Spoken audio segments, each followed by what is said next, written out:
আমার স্ত্রীকে নামাজের কথা বললে রাগ করে, আমার করণীয় কি? সে কেউ যদি আপনাকে দ্বিতীয় বিয়ের প্রস্তাব দেয়, আপনি কি রাজি হবেন? আর জালিম স্বামীর ব্যাপারে করণীয় কি? ফরজ গোসল না করে দীর্ঘ সময় কাটিয়ে দিলে গুনাহ হবে কিনা?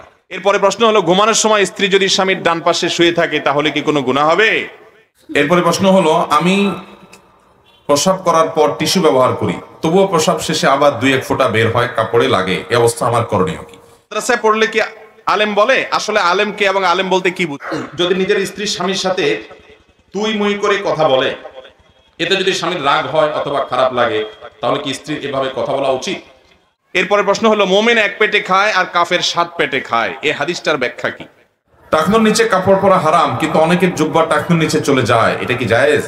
সারা দুনিয়া একসাথে সকল মুসলমান ঈদ পালন করতে পারবে কিনা? আমাদের গ্রামে অনেকে লালনের ভক্ত ও ফকির মতের লোক, তারা মানুষকে লালনের গানের মাধ্যমে বুঝায়, তারা নামাজ পড়ে এখানে ওয়াজ শুনতে আসছে, এ সম্পর্কে দয়া করে বলবেন। এরপরে প্রশ্ন হলো, আমাদের দেশে ব্যাংক অথবা বিভিন্ন এনজিও থেকে মুনাফা ভিত্তিক লোন নিয়ে বিভিন্ন ধরনের ব্যবসা পরিচালনা করেন অনেকে। সে সকল ব্যবসা যেমন দোকান, কলকারখানা, কৃষি জাতীয় ব্যবসায় উপার্জিত টাকা হালাল হবে কিনা, এবং ওই ব্যবসা অথবা দোকানে চাকরি করা হালাল হবে কিনা? আল্লাহ আপনার পিতা মাতার উপর রহম করুন। আমার প্রশ্ন হলো, নাসিরউদ্দিন আলবানী, বিন বাজ, ইবনে উসাইমিন ওনারা কি গ্রহণযোগ্য আলেম ছিলেন? এরপরে প্রশ্ন হলো, কোন লোক যখন বৃদ্ধ হয়ে যাবে তখন তার নাভির নিচের লোম কেমন করে পরিষ্কার করবে? সে চোখেও দেখে কম, হাতও কাঁপে, এখন কি করবে? আমার মাস্টার্স শেষ, বয়স 30 পূর্ণ, পরিবারের সবাই চায় কোম্পানির চাকরি করি, কিন্তু আমার কৃষি কাজ করতে পছন্দ। অনেকে আমাকে নিয়ে সমালোচনা করে, এতে বাবার মান অনেক খারাপ হয়, আমিও হতাশাগ্রস্ত। আল্লাহর গুণবাচক নাম বান্দার সাথে সম্পৃক্ত করলে ছোট শিরক হবে নাকি বড় শিরক হবে?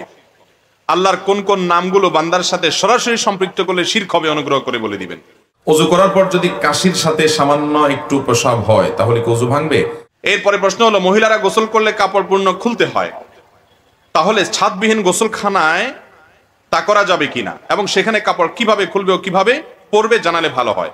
একজন সেলুন দোকানদার, আমি মানুষের দাড়ি চাষা ও দাড়ি ছেটে দেওয়ার কাজ করি, এতে আমার গুনাহ বা আমলে ক্ষতি হবে কিনা? ভাইরা আমার, এরপরে প্রশ্ন হলো, বান্দার অন্তর যে খারাপ চিন্তা আসে সে সম্পর্কে কিরামান কাতিবিন কি জানেন কিনা? যদি না জানেন তাহলে তো খারাপ চিন্তাগুলো ফেরেশতারা লিখেন না, সেজন্য হিসাব হবে কিনা? এরপরে প্রশ্ন হলো, মহিলারা বলে কাক ডাকলে আল্লাহর নাম নেয়, এ বিষয়ে হাদিসে কিছু বলা আছে কিনা? এরপরে প্রশ্ন হলো, কোনো হিন্দুকে বাসা ভাড়া দেওয়া যাবে কিনা, কারণ তারা সেখানে তাদের ধর্মীয় রীতিনীতি পালন করবে। এরপরে প্রশ্ন, আমার বড় মা অর্থাৎ দাদার আম্মা মারা যাওয়ার পর বাড়ির পাশে কবর দেওয়া হয়, পরবর্তীতে অনেক বছর পরে জমির পরিমাপ হলে কবরটা অন্যের সীমানায় পড়ে, এখন কি কবরটা তুলে আমরা অন্য জায়গায় নতুন করে কবর দিতে পারবো? সহিহ সুন্নাহর আলোকে ফরজ গোসলের জবাব চাই। ফরজ গোসলের আবার জবাব কি, মানে নিয়ম জানতে চাইছেন হয়তো। বিয়ের ব্যাপারে ছেলের বেতন 10,000 হলে কত টাকা কাবিন করা উচিত? মেয়ের পক্ষ 10 লক্ষ টাকা কাবিন করতে বলছে, এখন ইসলামী দৃষ্টিতে কি করা উচিত? যৌতুক আদান ও প্রদানের কারণে বিবাহতে অংশগ্রহণ না করলে গুনাহ হবে কিনা? আমি দান করতে চাই, কিন্তু আমার মা বাবা সেটাতে মানা করে, তাহলে আমি চুরি করে দান করতে পারবো কিনা? কাঁচা পেঁয়াজ খাওয়া মাকরু কিনা? এরপরে প্রশ্ন হলো, জুমার খুতবার আগে সমাজ প্রধান তিনি কি সামাজিক কোনো কথাবার্তা বা মসজিদের উন্নয়নমূলক কথাবার্তা বলতে পারেন কি? আমি মহান আল্লাহকে খুব ভয় পাই এবং তার হুকুম আহকাম মেনে চলার সর্বাত্মক চেষ্টা করি, কিন্তু মাঝে মাঝে ইবাদতে কোনো স্বাদ পাই না, এমনকি নামাজ কাজা করে ফেলি, আমি খুবই মানসিকভাবে কষ্টে আছি। প্রশ্ন হলো, হস্তমৈথুন সম্পর্কে ইসলাম কি বলে ও হস্তমৈথুন করার পর কিভাবে আল্লাহর কাছে ক্ষমা চাইলে আল্লাহ ক্ষমা করবেন? পীর ধরার ব্যাপারে হাদিস কোরআন পাকের আলোকে জানাবেন। এরপরে প্রশ্ন হলো, তাহাজ্জুদ নামাজ সুন্নত নাকি নফল ইবাদত? দত্তক কন্যা সন্তান ও বালেগ হওয়ার পর সে বাবার সাথে দেখা দিতে পারবে কিনা? এরপরে প্রশ্ন হলো, ফরজ নামাজ শেষে মুনাজাত বা সুন্নত নামাজের চেয়ে তাসবির গুরুত্ব বেশি, এটা জানার পরও স্বয়ং ইমাম সাহেবরা কেন সুন্নত আমল করে না? রাস্তাঘাটে চলতে খুবই চেষ্টা করি চোখকে হেফাজত করতে, কিন্তু মাঝে মাঝে ব্যর্থ হয়ে যাই, আমার জন্য দোয়া করবেন। জুমার নামাজের আজানের আগে ডাক দেওয়া ও মক্তবের আগে ডাক দেওয়া কি বেদাত? যদি কোনো ব্যক্তি সন্তান না থাকে, সে দত্তক কন্যা সন্তান পালন করলে তবে সেই কন্যা সন্তান ওই ব্যক্তির সম্পত্তির অংশ কতটুকু পাবে? আমার প্রশ্ন, কেবলার দিকে পা দিয়ে শুয়ে থাকলে অথবা কেবলার দিকে থুতু ফেললে কোনো গুনাহ হবে কিনা? প্রশ্ন হলো, আমি একজন হক নষ্ট করেছি, এখন সে অনেক দূরে চলে গেছে, এখন আমি কিভাবে তার হক পূরণ করবো? এমত অবস্থায় আমার কি করণীয় যদি বলতেন। একজন যুবক, আমার বয়স 18+, আমার মেয়েদের প্রতি খুব আকর্ষণ জাগে, প্রেম করতে ইচ্ছা করে, এমত অবস্থায় এইসব থেকে কিভাবে দূরে থাকতে পারবো বললে খুবই উপকৃত হব। এরপরে প্রশ্ন হলো, স্বপ্নের ব্যাখ্যা কোন সময়ে সত্য হয়? স্বপ্নের সাপ বা বিপদ দেখলে কি হয়? আমরা কিভাবে বুঝবো কোনটি বিদাত আর কোনটি বিদাত নয়? মুনাজাত করা শিরিক কেন বুঝিয়ে বলবেন? মেয়েরা মনে করে যে বিয়ের পর নাকফুল দেওয়া বাধ্যতামূলক এবং নাকফুল না দিলে স্বামীর অমঙ্গল হয়, এটা জায়েজ আছে কিনা? নামাজরত অবস্থায় দোয়া মাসুরা পড়ে সালাম ফেরানোর পূর্বে কোরআনের আয়াত দিয়ে দোয়া করা যাবে কিনা? রাসূল সাল্লাল্লাহু আলাইহি সাল্লামকে সৃষ্টি না করলে পৃথিবীর কোনো কিছু সৃষ্টি করা হতো না, এটা সত্য নাকি মিথ্যা? পারিবারিকভাবে বিয়ে হওয়ার পর স্ত্রীকে বলে স্বামী তোমাকে আমার পছন্দ হয়নি, এমন অবস্থায় স্ত্রীর করণীয় কি? আমাদের এলাকায় একটা রীতি চালু আছে, খতমা শেফায়াত, যেটা নাকি 40 জন মুন্সি মাওলানা দিয়ে জনপ্রতি চাঁদা আদায় করে দোয়া করলে নাকি বালা মুসিবত দূর হয়ে যাবে। কতটুকু মুসিবত, কতটুকু যুক্তিযোগ্য জানতে চাই। আমার একটা প্রশ্ন, আমার এলাকায় মহিলাদের তালিম হয়, সেটা জায়েজ আছে কিনা? হাদিস মোতাবেক যে যাকে ভালোবাসে হাসরের দিন সে তাকে পাবে। যদি একজন জান্নাতি হয় অপরজন জাহান্নামী হয়, আমার প্রশ্ন হলো কিভাবে দুইজন মিল হবে? নামাজে নাবালেগ ছেলে যদি সামনের কাতারে দাঁড়ায়, মুসল্লিদের নামাজের সমস্যা হবে কিনা? শুধু ইল্লাল্লাহ জিকির করা জায়েজ আছে কিনা? সমাজের প্রভাবশালী ব্যক্তিগণ বা ভাই যদি দুর্বল ব্যক্তির উপরে বা দুর্বল ভাইয়ের উপরে জুলুম ও অত্যাচার করে, তাদের পরিণতি কি হবে? এরপর প্রশ্ন হলো, মিলাদ কিয়াম নিয়ে ঝগড়া করা কি জায়েজ? সুদ প্রদেয় ব্যক্তির ইবাদত কবুল হবে কিনা? আমার বিয়ের বয়স 11 বছর হয়েছে, কিন্তু আমার কোনো বাচ্চা হয় নাই। আমার শাশুড়ি কোনো কিছু নিয়ে ঝগড়া লাগলেই আমাকে এবং আমার স্বামীকে ভাঞ্জা আটকুরা বলে খোঁটা দেয় এবং বলে আল্লাহ যেন আমাদের কোনো সন্তান না দেয়, বদদোয়া করে। এমন অবস্থা আমাদের করণীয় কি? আমাদের এলাকায় নবী নূরের তৈরি নাকি মাটির তৈরি, এটা নিয়ে গন্ডগোল হয়। সম্মানিত মাওলানা সাহেব, অন্যের জমিন এবং বাড়ি জোর করে দখল করে খাইলে কি হবে, এই সম্পর্কে জানতে চাই। স্ত্রীকে নামাজের কথা বললে রাগ করে, আমার করণীয় কি? স্ত্রী যদি নামাজের কথা বললে রাগ করে, তাহলে সেক্ষেত্রে স্ত্রীকে পাম্পটে দিয়ে ফুসলিয়ে আদর যত্ন করে সোহাগ করে মোহব্বত করে তাকে নামাজমুখী করবেন। আমি প্রায় বলার চেষ্টা করি, স্বামী স্ত্রী সম্পর্কটা এরকম একটা সম্পর্ক যে মোহব্বত দিয়ে ভালোবাসা দিয়ে প্রায় বেশিরভাগ জিনিস আদায় করা যায়। একান্ত অমানুষ যদি না হয়, একান্ত যদি কুলাঙ্গার টাইপ মানুষ না হয়, তাহলে দেখবেন যে বেশিরভাগ ক্ষেত্রেই প্রেম ভালোবাসা দিয়ে অনেক কিছুই আদায় করা। সেই রকম করে চেষ্টা করতে হবে তাকে নামাজি বানানোর জন্য। তারপরে যদি তার কপালে নামাজি হওয়া নসিবে না থাকে, তাহলে এটা নিয়ে আপনারা মাথা ব্যথা নিয়ে আপনি চেষ্টা করবেন। আল্লাহ তাআলা আমাদেরকে তৌফিক দান করুন। সে কেউ যদি আপনাকে দ্বিতীয় বিয়ের প্রস্তাব দেয়, আপনি কি রাজি হবেন? আর জালিম স্বামীর ব্যাপারে করণীয় কি? এটা কোনো কথা বারবার ভাই দিচ্ছেন সাইদুর রহমান ভাই, জালিম স্বামীর ব্যাপারে করণীয় কি? ভাই, যারা জালিম স্বামী জুলুম করতেছেন স্ত্রীর প্রতি, দুনিয়ার সব জালিমদের যেরকম বিচার হবে, স্বামী যাও জুলুম করলে তাদেরও কি হবে, আবার মহিলারা স্ত্রীরা জুলুম করলে তাদেরও কি হবে, বিচার হবে।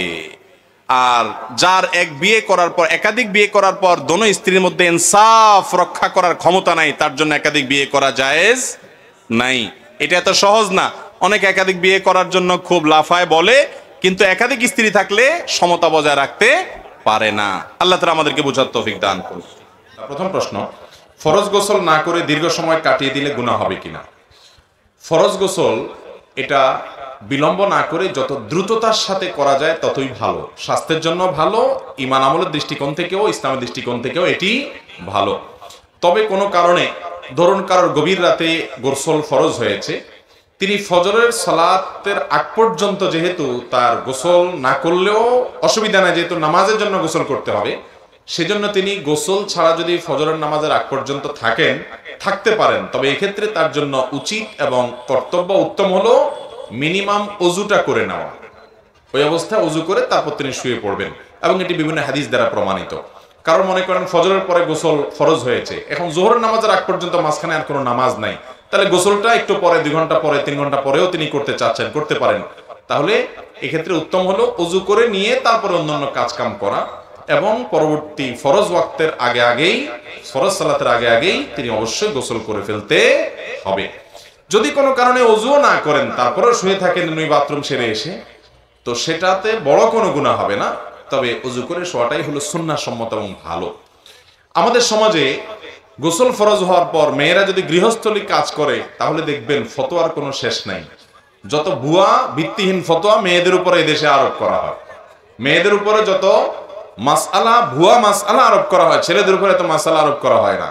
ছেলেটা গোসল ফরজ হওয়ার পরে শুয়ে রয়েছে 2-4 ঘন্টা, কেউ কিছু বলবে না। ওই বেচারি মেয়েটা গোসল ফরজ হওয়ার পরে যদি ওযু করেও গৃহস্থলী কাজ কাম করে, তো দেখবেন যে শাশুড়ি, ননদ, আশেপাশে সবাই ফতোয়া দিচ্ছে যে না, ফরজ গোসল হলে কোনো আপনার গৃহস্থলী কাজ কাম করা যায় না, বাচ্চাকে দুধ খান পাওয়ানো করা যায় না, তো এগুলো মেয়ের জন্য না বরং ছেলের জন্য প্রযোজ্য যে যত দ্রুত সম্ভব গোসল করা ভালো। কিন্তু যদি কেউ গোসল একটু পরে করে পরবর্তী নামাজের আগ পর্যন্ত, এতে গুনাহ হবে না। কথা কি বুঝতে পারছি? তবে ফরজ গোসল হয়ে গেছে এই অবস্থায় আপনি মনে মনে বা মুখে জিকির করতে পারবেন, দুরূদ পড়তে পারবেন, দোয়া করতে পারবেন, কোরআন তেলাওয়াতটা আপনি করবেন না। এছাড়া অন্যান্য জিকির আজকার অব্যাহত রাখতে পারবেন। তাহলে খোলাসা কথা হলো, গোসল ফরজ হওয়ার পর বিলম্ব না করে যত দ্রুততার সাথে সম্ভব গোসল করতে হবে। যদি দেরি করতে চান পরবর্তী নামাজের আগ পর্যন্ত দেরি করতে পারেন, সেক্ষেত্রে উযু করে নিয়ে দেরি করা, সেটা ঘুমান বা অন্য কোনো কাজ করেন, তার জন্য উত্তম। এরপরে প্রশ্ন হলো, ঘুমানোর সময় স্ত্রী যদি স্বামীর ডান পাশে শুয়ে থাকে তাহলে কি কোনো গুনাহ হবে? ভাই, স্ত্রী ডান পাশে শোবে স্বামীর, না বাম পাশে শোবে, না দোতলা খাটে শোবে, না খাটের নিচে শোবে, এটা তাদের একান্ত ব্যাপার। শরীয়তের ব্যাপারে কোনো কিছু ঠিক করে দেয় নাই। এগুলো আমাদের মন গড়া মাসালা যে স্বামীর অমুক পাশে শুইতে হবে, না, স্বামীর কোনো পাশের বিশের কোনো বরকত নাই। চাইলে স্বামীর ডান পাশে শুইতে পারে, চাইলে বাম পাশে শুইতে পারে, চাইলে পেছনে শুইতে পারে, চাইলে সামনে শুইতে পারে। স্বামী স্ত্রী তারা উভয়ে তাদের যেভাবে খুশি সেভাবে শুইতে পারে। কোন নির্দিষ্ট পাশে শোয়ার কোন নির্দেশ কোরআন হাদিসে দেয় নাই। এইসব মাসালা আমরা বানায় নিস। মহিলাদের বিরুদ্ধে মাসালা দেওয়ার ব্যাপারে আমরা বড় পটু। কোরআন হাদিস যা বলে নাই সেটাও বানায় বানায় মহিলাদের বিরুদ্ধে ফতোয়া দেই আমরা। বেচারীরা স্বামীর কোন পাশে চলবে, কোন পাশে শোবে, কোন পাশে খাবে, কিভাবে বেসকি মারবে, এগুলো তো কোরআন হাদিস বলে নাই ভাই। বেচারীদের ব্যাপারে নিজেদের মন গড়া মাসআলা আরোপ করবেন না। কথা কি বুঝাতে পারছি? অতএব স্বামীর কোন পাশে শোবে না শোবে এটা একান্ত তাদের ব্যাপার। সব পাশেই শোয়া জায়েজ আছে, কোন পাশে শোয়া কি নাই গুনাহ না, এগুলা কুসংস্কার আমাদের। এরপরে প্রশ্ন হলো, আমি প্রস্রাব করার পর টিস্যু ব্যবহার করি, তবুও প্রস্রাব শেষে আবার 2-1 ফোঁটা বের হয়, কাপড়ে লাগে, এ অবস্থা আমার করণীয় কি? অনেকেরই এই রোগটা আছে ভাই, পেশাব করার পর 1 ফোঁটা 2 ফোঁটা অনেকক্ষণ পরে বের হয়। যদি 1 ফোঁটা 2 ফোঁটাও বের হয় তারপরে ওযু ভেঙে যাবে, আর কাপড় লাগলে কাপড় নাপাক হবে। এই জন্য প্রথমত আপনার এই পেশাবের ফোঁটা বন্ধ হওয়া পর্যন্ত আপনাকে অপেক্ষা করতে হবে, এবং এটা বন্ধ হওয়ার পর আপনি পবিত্র হয়ে নামাজ পড়তে যাবেন। তার জন্য যতটুকু সময় লাগে নিবেন।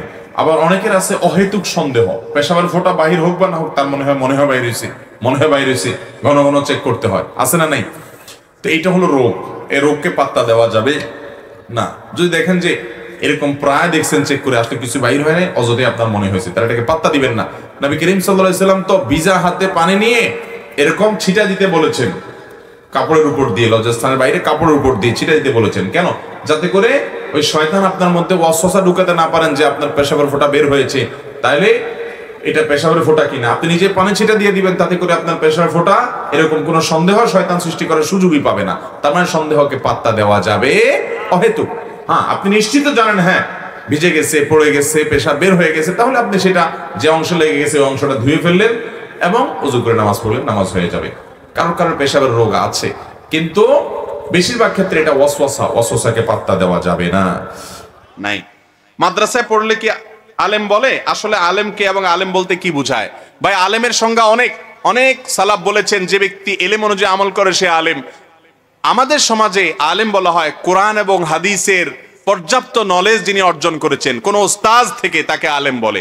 ওস্তাদ ছাড়া নিজে নিজে বই পড়ে শিখে ফেলেছেন, তিনি যতই শিখে ফেলেন না কেন তিনি আলেম হবেন না। আর দিন শেখার এটা পদ্ধতি না। আল ইসনাদু মিনাদ দ্বীন, দিন ওস্তাদ থেকে শিখতে হয়, সে ওস্তাদ আরেকজন থেকে শিখতে হয়, এভাবে ধারা পরম্পরা নবী করিম সাল্লাল্লাহু আলাইহি ওয়াসাল্লাম পর্যন্ত কি করতে হয়? থাকতে হয়। যদি নিজের স্ত্রী স্বামীর সাথে তুই মুই করে কথা বলে, এতে যদি স্বামীর রাগ হয় অথবা খারাপ লাগে, তাহলে কি স্ত্রীর এভাবে কথা বলা উচিত? দেখুন, স্বামী এবং স্ত্রী একে অন্যকে শ্রদ্ধা এবং সম্মান করে কথা বলতে হবে। কোরআনে কারিমে আল্লাহ পুরুষদেরকে নির্দেশ করেছেন, ওয়াশিরুহুন্না বিল মারুফ, তোমরা তোমাদের স্ত্রীদের সাথে সুন্দরভাবে জীবন যাপন করো। ছোট লোকের মতো আচরণ করা যাবে না, অন্যায় আচরণ করা যাবে না, যেটা অনেক স্বামীরা করেন। আবার একই কথা নারীদের জন্য প্রযোজ্য। তারা তাদের স্বামীদের সঙ্গে তুচ্ছতাচ্ছিল্য করে তুই তুকারি করে কথা বলতে পারেন না। যদি করেন তাহলে এতে পরিষ্কারভাবে গুনাহ হবে। এবং বিশেষ করে একজন নারীর কাছে তার স্বামী অভিভাবক তুল্য, বরং অভিভাবক। অতএব তার স্বামীকে শ্রদ্ধা করা তার কর্তব্য। অনেক বোন আছেন সব আমল করতে রাজি আছে, নামাজ পড়বে, রোজা রাখবে, হজ করবে, যাকাত দিবে, মাথায় ঘোমটা দিবে, পর্দা করবে, সব ঠিক আছে, মাগার স্বামীর আনুগত্য করতে বললে আর এখানে উসফুস শুরু করে দিবে না। এই লোকের কথাও কি শোনা যায়? আপনারা তো এখানে ঠিক বলবেন, মহিলারা থাকলে এখন উল্টাটা ঠিক বলতো, কারণ সবাই চায় তার পক্ষের ওয়াজ, কেউ বিপক্ষেরটা শুনতে রাজি না। অথচ এই জন্য ডক্টর আব্দুল্লাহ জাহাঙ্গীর রহমাল্লাহ, আপনাদের এলাকার কৃতি সন্তান, তিনি বলতেন আমরা আজকাল সবাই অধিকার সচেতন, কেউ কর্তব্য সচেতন না। সবাই নিজের অধিকারটা নিয়ে আমরা আন্দোলন করতে পারি, কিন্তু আমার কর্তব্য আমি কতটুকু আদায় করছি সেটা নিয়ে আত্মজিজ্ঞাসা করতে আমরা রাজি না। অথচ ওইটা করলেই আমার আখিরাতে মুক্তিও হবে, দুনিয়াতে আমি ভালো মানুষ হতে পারবো। আমার অধিকার যদি কেউ নাও দেয় তাতে আমার তো কোনো গুনাহ হবে না, কিন্তু আমার কর্তব্য পালন না করলে আমার গুনাহ হবে কি হবে না? এই জন্য স্বামীর উচিত তার কর্তব্য নিয়ে তার অ্যানালাইসিস করা, যে আমি আমার স্ত্রীর প্রতি যে কর্তব্য আছে সেটা সঠিকভাবে আদায় করছে কিনা। বিশেষ করে তরুণরা অনেক বেশি আছেন এই সমাজে, আমি আপনাদের কাছে আহ্বান করব, বিয়ে করার পর স্ত্রীকে তুচ্ছ তাচ্ছিল্য করা, ছোট লোকের মতো আচরণ করা থেকে বিরত থাকবেন। আমার নবী করিম সাল্লাল্লাহু আলাইহি সাল্লাম স্ত্রীদের অনেক কাজ তার কাছে খারাপ লেগেছে বা ভালো লাগেনি, তারপরে তিনি কখনো স্ত্রীদের সাথে অন্যায় আচরণ তো পরের কথা, তুচ্ছ তাচ্ছিল্য হতে পারে, ছোট লোকের মতো কোনো কথা আমরা যেগুলা করি এগুলোর কথা ঘুণাক্ষরে কোনোদিন তার জীবনে ছিল না। অতএব আমরা আমার স্ত্রীদের সাথে ভালো আচরণ করবো তো ইনশাআল্লাহ। স্ত্রীর সাথে ভালো আচরণ করলে অনেক মা বাপ খোঁচাখুচি করবে, বলে তো বউ বক্তব্য বেশি হয়ে গেছে। কিন্তু যে যা বলুক, আপনি আরেকজনের মেয়েকে ঘরে তুলে এনেছেন, তার প্রতি অবিচার করতে পারবেন? একই কথা যেই বোন তার স্বামীকে তুই তুকারি বলেন, সেটা আরো ডেঞ্জারাস, আরো ভয়াবহ। এর কারণে কবিরা গুনাহ হবে, মনে রাখবেন। কারণ আপনি আপনার স্বামীকে অসম্মান করেছেন, আপনি তাকে গালমন্দ করতে পারেন না। মুসলমান কখনো গালমন্দ করতে পারে না, শ্রদ্ধা দিয়ে কথা বলতে হবে। একসাথে থাকতে গেলে মনোমালিন্য হবেই, স্বামী স্ত্রীর যৌথ জীবনে দুই কথা কাটাকাটি হবেই হবে। অনেক ছোট লোক আছে কিছু হলেই নিচের দিকে নেমে যায়, গালিগালা শুরু করে দেয়, হাতাহাতি শুরু করে দেয়, তালাকের কথা বলে ফেলে। অনেক মহিলারাও আছে এরকম, কিছু হলে বলে তোর সংসার আর করবো না, বাবার বাড়ি আইজে গেলাম। আছে না নাই? এগুলো কোনো মুসলমানের চরিত্র না। ওই যে একটু আগে হাদিস শোনালাম, যে ব্যক্তি তার আচরণ এবং আখলাককে সুন্দর করেছে তার জন্য নবীজি সাল্লাল্লাহু আলাইহি সাল্লাম জান্নাতের সর্বোচ্চ জায়গায় আল্লাহর কাছ থেকে প্রাসাদ নিয়ে দেওয়ার দায়িত্ব নিয়েছেন। অতএব ঈমানদার কখনো বাজে আচরণ করতে পারে, নিজেকে নিয়ন্ত্রণ করতে হবে। স্বামী উল্টাপাল্টা করছে দেখেই আপনি তাকে তুই তোকারি করবেন, তাহলে আপনি কিসে মুসলমান হলেন? মুসলমান তো আত্মনিয়ন্ত্রণ করবে, যে যা খুশি তা বলবে না, ধৈর্য ধারণ করবে, হজম শক্তি থাকবে, ঢোক গিলতে পারবে রাগকে। দুনিয়াতে সবচেয়ে শ্রেষ্ঠ ঢোক আল্লাহর কাছে হাদিসে আসছে, ওই ঢোক যেই ঢোক মানুষের বদমেজাজ এবং রাগ দেখাইতে মনে চায়, তারপর সে ঢোকটা গিলে ফেলে, এটা হলো সবচেয়ে উত্তম এবং শ্রেষ্ঠ ঢোক আল্লাহ তাআলার কাছে। সবচেয়ে বড় বীর কে জানেন? সবচেয়ে বড় বীর, সবচেয়ে বড় বীর হলো, সবচেয়ে বড় বাহাদুর হলো, নবী সাল্লাল্লাহু আলাইহি সাল্লাম বলেছেন, ওই ব্যক্তি, যে ব্যক্তি রাগ করার ক্ষমতা আছে কিন্তু আল্লাহর ভয়ে হজম করে গেছে, বহু কষ্ট হয়েছে, চোখ মুখ লাল হয়ে গেছে, কিন্তু নিজেকে নিয়ন্ত্রণ করছে। আজকে এই রাগের যত্রতত্র ব্যবহারের কারণে সংসারগুলো ভেঙে খান খান হয়ে যাচ্ছে, জায়গা জায়গা মারামারি হচ্ছে, গন্ডগোল ফাসাদ হচ্ছে। ভালো মুসলমান কখনো বদরাগ বদমেজাজ হতে পারে না। অবশ্যই আপনাকে রাগ নিয়ন্ত্রণ করা শিখতে হবে ভালো মুসলমান হতে হলে। আল্লাহ কোরআনে বলেছেন, ওয়াল কাযিমিনাল গায়জ, যারা রাগকে সংবরণ করতে পারে, এদের প্রশংসা আল্লাহ তাআলা করেছেন। অতএব রাগ নিয়ন্ত্রণ করব তো ইনশাআল্লাহ। অনেককে নবী করিম সাল্লাল্লাহু আলাইহি ওয়াসাল্লামের কাছে এক লোক এসে বলছে, ইয়া রাসূলুল্লাহ আমাকে একটু উপদেশ করেন। নবীজি বলছেন, লা তাকযাব, রাগ করবা না। বলে, ইয়া রাসূলুল্লাহ বুঝলাম, একটা পাইছি, আরেকটা উপদেশ করেন। বলে, লা তাকযাব, তোমার জন্য আবারও একই উপদেশ, রাগ করবা না। তৃতীয়বারও একই কথা বলেছেন। নবী করিম সাল্লাল্লাহু আলাইহি ওয়াসাল্লাম এও বলেছেন, লা তাগদাব ওয়ালাকাল জান্নাহ, রাগ করবা না, জান্নাত তোমার হবে।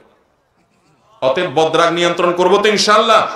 স্বামী স্ত্রীর দাম্পত্য জীবনে একে অন্যকে তুচ্ছতাচ্ছিল্য করে, তুই তুকারি বলে, যত এগুলা হয় সব রাগের কারণে, ঠিক না বেঠিক? এই রাগকে নিয়ন্ত্রণ, রাগ হওয়াটা দোষের না, কিন্তু এটাকে নিয়ন্ত্রণ করতে হবে। যেখানে যতটুকু প্রয়োগ করা দরকার ততটুকু করবে। রাগ প্রয়োগ করতে গিয়ে অন্যায় করবে না, খারাপ কথা, কটু কথা, তুচ্ছ কথা বলবে না। কোন নারী যদি এটা করেন তিনি গুনাহগার হবেন, তার তওবা করা উচিত, আল্লাহর ভয় করা উচিত। এরপরে প্রশ্ন হলো, মুমিন এক পেটে খায় আর কাফের 7 পেটে খায়, এই হাদিসটার ব্যাখ্যা কি? এরকম একটা হাদিস আছে, নবী করিম সাল্লাল্লাহু আলাইহি সাল্লাম বলেছেন, ইয়াকুলুল মুমিনু ফি মিআন ওয়াহিদিন, মুমিন এক পেটে খায় আর কাফের 7 পেটে খায়। মানে কি 7 পেটে খায়? মানে কি 7টা পাইপ থাকে নাকি? তা তো না। তো এই হাদিসের অনেক ব্যাখ্যা আছে। এর মধ্যে একটা ব্যাখ্যা হলো, অনেক মুহাদ্দিসগণ বলেছেন এই হাদিস দ্বারা আমাদের নবী সাল্লাল্লাহু আলাইহি সাল্লাম বোঝাতে চাইছেন, ইমানদার ব্যক্তি তিনি তার নিজের বাঁচার জন্য যা দরকার সেটা খায়, সেটা গ্রহণ করে। আর যার আখিরাতের প্রতি বিশ্বাস নাই, সে একা খাই খাই করতে করতে এত লোভী হয় যেন সে 7 পেট খায়, এরকম তার লোভ। ইমানদার তার বাঁচার জন্য যা দরকার সেটা পাইলে সে আলহামদুলিল্লাহ বলে। এখন আমাদের মধ্যে অনেক মুসলমান আছে, বরং বেশিরভাগ মুসলমানই আমরা এরকম যে আমাদের শুধু আজকেরটা থাকলে হবে না, কালকেরটা থাকলে হবে, আমাদের শুধুমাত্র ব্যাংক ব্যালেন্স থাকলে হবে না, জমি জমা থাকলে হবে না, যত হয় আরো চাই, আরো চাই, আরো চাই। এই লোভ যেটা আখিরাতের প্রতি অবিশ্বাসী কাফেরের থাকার কথা, সেটা আজ মুসলমানদের মধ্যে আছে, ঠিক না বেঠিক? এই লোভকে নিয়ন্ত্রণ করতে হবে। যত অপরাধ আছে, যত দুর্নীতি আছে, যত পাপ আছে, এই সবগুলো যেখান থেকে সৃষ্টি সেটার নাম হলো এই লোভ। হুব্বুদ দুনিয়া রাসু কুল্লি খাতিয়া, দুনিয়ার মোহ হলো সকল পাপের মূল, সকল পাপের মূল। দুর্নীতি এদেশে থাকবে না যদি মানুষগুলো সব ইমানদার হয়ে যায়, মানুষগুলো যদি বিশ্বাস করে যে আল্লাহর সামনে তাকে দাঁড়াতে হবে, সবকিছুর জন্য জবাবদিহি করতে হবে। আল্লাহ তাআলা আমাদের সবাইকে খাঁটি ইমানদার হওয়ার তৌফিক দান করুন। টাকনুর নিচে কাপড় পরা হারাম, কিন্তু অনেকের জুব্বা টাকনুর নিচে চলে যায়, এটা কি জায়েজ? জুব্বা আলাদের জন্য মাসালা ভিন্ন না ভাই। জুব্বা আলাদের জুব্বাও যদি টাকনুর নিচে চলে যাও সেটাও হারাম হবে। সেটাও কি হবে? জুব্বা আলাদের জুব্বা যদি টাকনুর নিচে যায় সেটা কি হালাল হবে? সেটা কি জায়েজ হবে? অনেক প্রবাসী ভাইরা সৌদি আরবে যায়, দুবাইতে যায়, বিভিন্ন দেশে, আরব দেশে যায়, যাওয়ার পর দেখে ইয়া লম্বা লম্বা জুব্বা আলা হুজুর, আবার মাথায় টুপিও আছে, টুপির উপর একটা লম্বা রুমালও আছে, মাশাআল্লাহ। এই লোক টাকনুর নিচে পায়জামা তো পড়তেছে, জুব্বা তো পড়তেছে, আবার দেখা যায় যে আপনার 3 আঙ্গুলের একটা সিগারেটও ধরায় টানতেছে, আছে না নাই? তো এগুলা দেখে আমাদের অনেক বাংলাদেশি ভাইরা চিন্তা করে, হায় হায় রে, কি কলিকাল আসলো, এত লম্বা জুব্বা পরে, মাথায় টুপি দিয়ে আবার উপরে রুমাল লাগায়া সিগারেট টান দিতেছে, টাকনুর নিচে পাঞ্জাবি চলে গেছে। ভাইরা আমার, ওইটা সৌদি আরবের মানুষের, আরবের মানুষদের জাতীয় পোশাক, তাদের সামাজিক কালচার ওটা। এটা দিয়ে আপনি আলেম বা তাকে হুজুর মনে করার কোনো কারণ। সবচেয়ে বড় কথা হলো, এমনকি কোনো আলেমও যদি জুব্বা পরে, সেই জুব্বা যদি টাকনুর নিচে চলে যায় তো সেটা হারাম হবে, সেটা হালাল হবে। মা আসফালা মিনাল কাবাইনি ফাফিন্নার, টাকনুর নিচে যা গেল সেটা জাহান্নামে যাবে। অতএব সেটা জুব্বা হোক, সেটা চাদর হোক, সেটা আপনার লুঙ্গি হোক, সেটা পায়জামা হোক, সেটা প্যান্ট হোক, হারাম হবে। তবে হ্যাঁ, মোজা যদি হয়, তো মোজা তো থাকেই নিচ থেকে, ওইটার কথা ভিন্ন, সেটা জায়েজ। সারা দুনিয়া একসাথে সকল মুসলমান ঈদ পালন করতে পারবে কিনা? সারা দুনিয়া একসাথে মুসলমান ঈদ পালন, কত সুন্দর জিনিস, চিন্তা করেন তো। মুসলমানরা এক এক দেশে এক এক দিন ঈদ পালন করে, এটা একটা কথা হলো? সারা পৃথিবীতে একদিনে সবাই ঈদ পালন করলে মুসলমানদের ঐক্য হবে, কত সুন্দর হবে, তাই না ভাইরা আমার? এটা কোনোদিন সম্ভব হবে? সম্ভব হবে না। এক দেশে আপনি যখন ঈদ করতেছেন দিনের বেলা, সকালবেলা, তখন আমেরিকাতে গভীর রাত, সম্ভব ঈদের নামাজ একসাথে পড়া সম্ভব? আমাদের দেশে কিছু ভাইয়ের মাথায় ঢুকছে যে গোটা পৃথিবীর মানুষ আজ বিভক্ত হয়ে আছে, তাদের সবাই এক করতে হবে। গোটা পৃথিবীকে একদিনে ঈদ করাইতে গিয়া বাংলাদেশে, যেখানে সব মানুষ একদিন ঈদ করতেন, বাংলাদেশে মানুষের টুকরা করে দিচ্ছে, কেউ একদিন আগে করে, কেউ একদিন পরে করে। গোটা দুনিয়ারে এক করতে গিয়া নিজের দেশেরই 2 টুকরা করে দিস।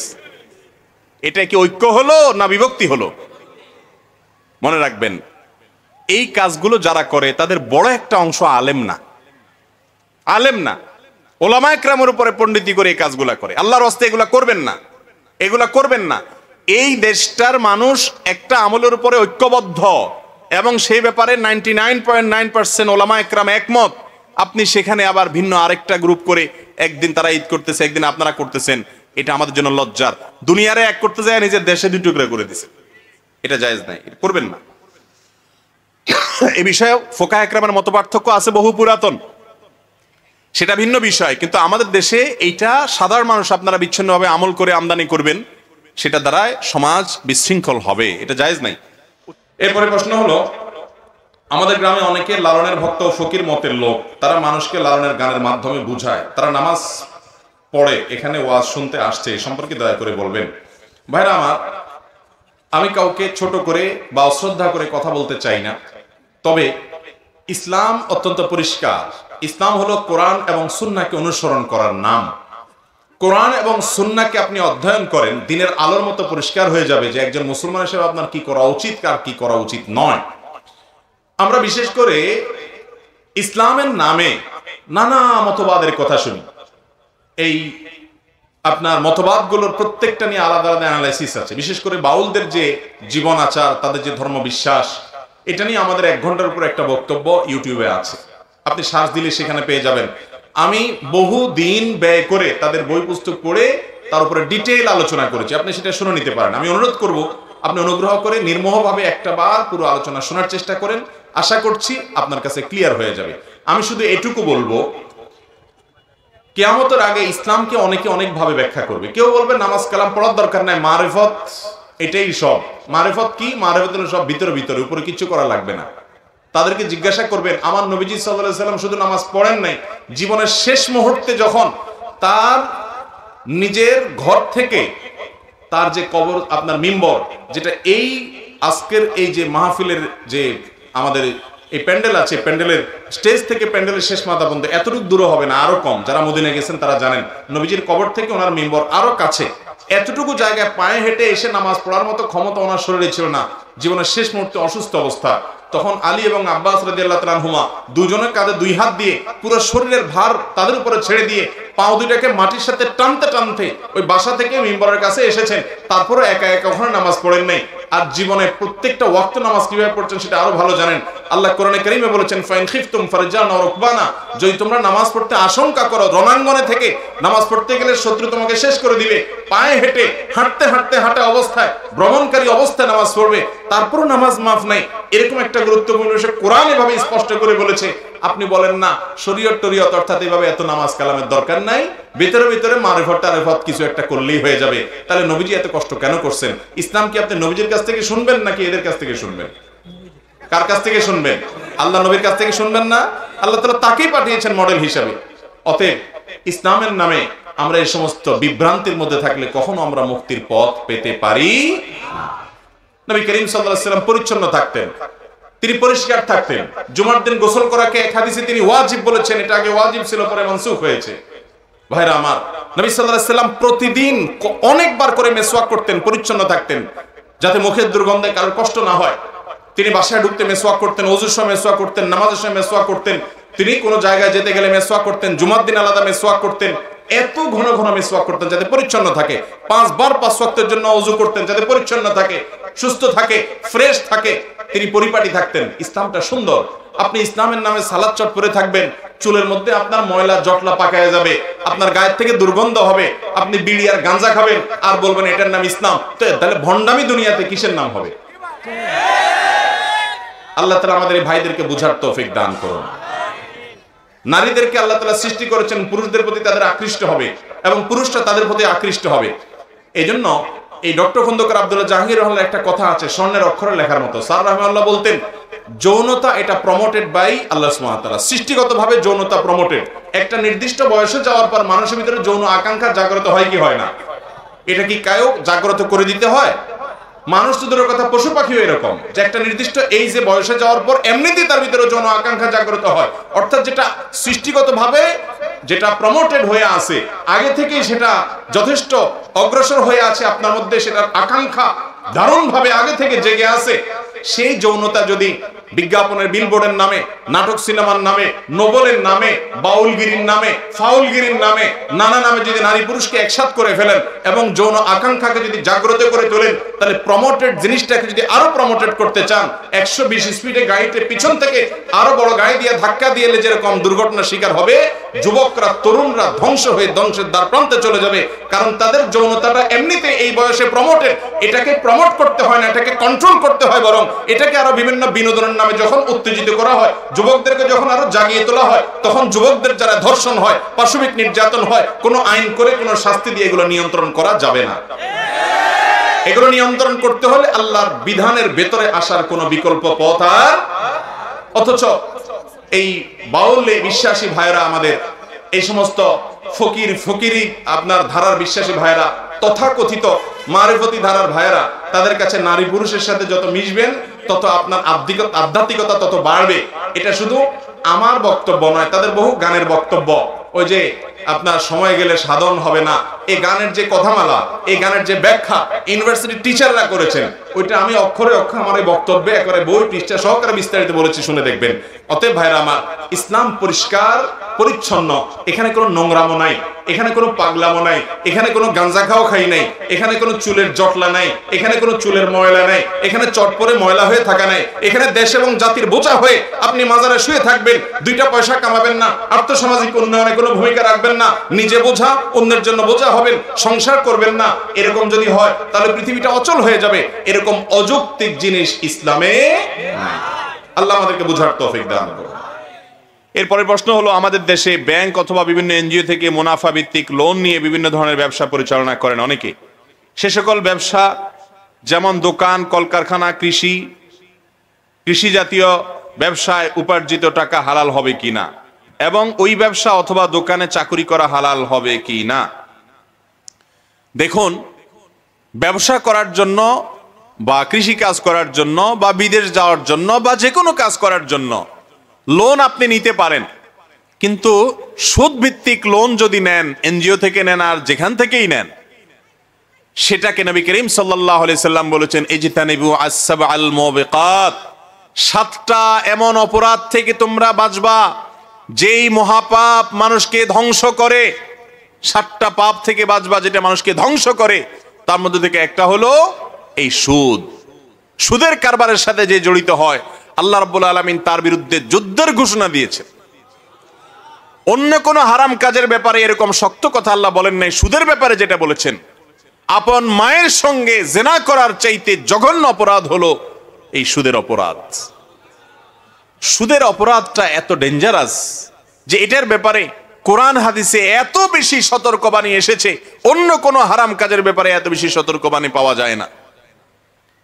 আর শয়তান সেজন্য সুদটাকে এমন ভাবে ছড়ায় দিছে, ঘরে ঘরে, গ্রামে গ্রামে, শহরে শহরে, দোকানে পাটে, ব্যবসা প্রতিষ্ঠানে সুদ ছাড়া কিছুই নাই। কারণ শয়তান চায় সবাইকে জাহান্নামে নিয়ে যায়। সুদের বিরুদ্ধে সংগ্রাম করব তো ইনশাআল্লাহ। মনে রাখবেন, সুদ দূর করার জন্য কর্জে হাসানা চালু করতে হবে। কি করতে হবে? কর্জে হাসানা কি? হাওলাত দেওয়া, হাওলাত, লোন দেওয়া। এখন লোন দেওয়ার কথা তো মানুষ চিন্তাই করে না, কারণ চিন্তা করে তারা লোন দিলে কোনো লাভ দিবে না, কিছু না, আমি কেন লোন দেব। এখন এমন একটা সময় আসছে, আমরা থুতু ফেলার সময় চিন্তা করে কোন দিকে ফেলালে লাভ হবে, ঠিক না? ঠিক। স্বার্থের পেছনে এতটা অন্ধ হয়ে গেছি আমরা। ভাইরা আমার, কোন কোন ক্ষেত্রে কোন মানুষ বিপদে পড়েছে, আপনি যদি তাকে হাওলাত দেন, দান করলে যে পরিমাণ সওয়াব হবে, হাওলাত দিলে তার চেয়ে বেশি সওয়াব হবে। কোন কোন ক্ষেত্রে এত বড় ইবাদত কিন্তু আমাদের সমাজ থেকে হারায় গেছে। অবশ্য হারানোর আরেকটা কারণও আছে, যে লোন নেয়, হাওলাত নেয়, নেয়ার পরে সে আর চিনে না, এই ভয়েও মানুষ হাওলাত দিতে চাইলেও দেয় না। তো সেজন্য ইসলাম বন্ধকের সিস্টেম রেখেছে। কিসের সিস্টেম রেখেছে ভাই? বন্ধক। আপনি যখন লোন দিবেন, সে দিবে না না দিবে ভয় আছে, লোনের সমমূল্যের সম্পদ তার কাছ থেকে আপনি বন্ধক রাখেন এমন ভাবে, যদি না দেয় তাহলে সমাজের গণ্যমান্যদের মাধ্যমে সেটা বিক্রি করে যেন আপনি টাকা নিতে পারেন, তাহলে সে আর ডাইনে বামে যেতে পারবে না। অতএব সুদে লোন, এটাকে আল্লাহ তাআলা হারাম করেছেন। সমাজে যারা সুদি লোন নিয়েছে, এদের কিছু মানুষকে দেখবেন যে হয়তো এরা দাঁড়াতে পেরেছে, বেশিরভাগ মানুষ কিন্তু আমাদের চোখের সামনেই ধ্বংস হয়ে যায়, ঠিক না? ঠিক। এনজিও গুলো লোন দেয়, সুদি লোন দেয় চড়া মূল্যে, এরপরে আস্তে আস্তে ঘরের টিন খোলা ধরে, ঠিক না? ঠিক। আপনার যে পুঁজি আছে, অল্প পুঁজি, কোনো পুঁজি নাই, শরীর দিয়ে পরিশ্রম করে কাজ শুরু করেন, অল্প করে ছোট্ট করে ব্যবসা শুরু করেন, এরপর আস্তে আস্তে সামনে বাড়ান, কয়েক কেজি আম বেচতে বসেন, ওখান থেকে সামান্য প্রফিট হবে, সেটা দিয়ে আবার শুরু করেন, এভাবে আস্তে আস্তে উদ্যোক্তা হন। কিন্তু সুদের উপরে লোন নিয়ে যদি আপনি শুরু করেন, ওই প্রেসার সামলাইতে সামলাইতে আপনি দাঁড়াতে পারবেন।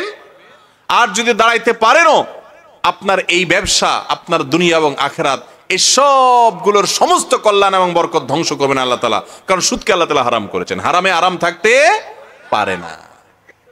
এই জন্য সুদের বিরুদ্ধে আমরা দাঁড়াবো তো ইনশাআল্লাহ। আল্লাহ তাআলা আমাদেরকে বুঝার তৌফিক দান করুন। এরপরে প্রশ্ন হলো, আল্লাহ আপনার পিতা মাতার উপর রহম করুন। আমার প্রশ্ন হলো, নাসিরউদ্দিন আলবানী, বিন বাজ, ইবনে উসাইমিন, ওনারা কি গ্রহণযোগ্য আলেম ছিলেন?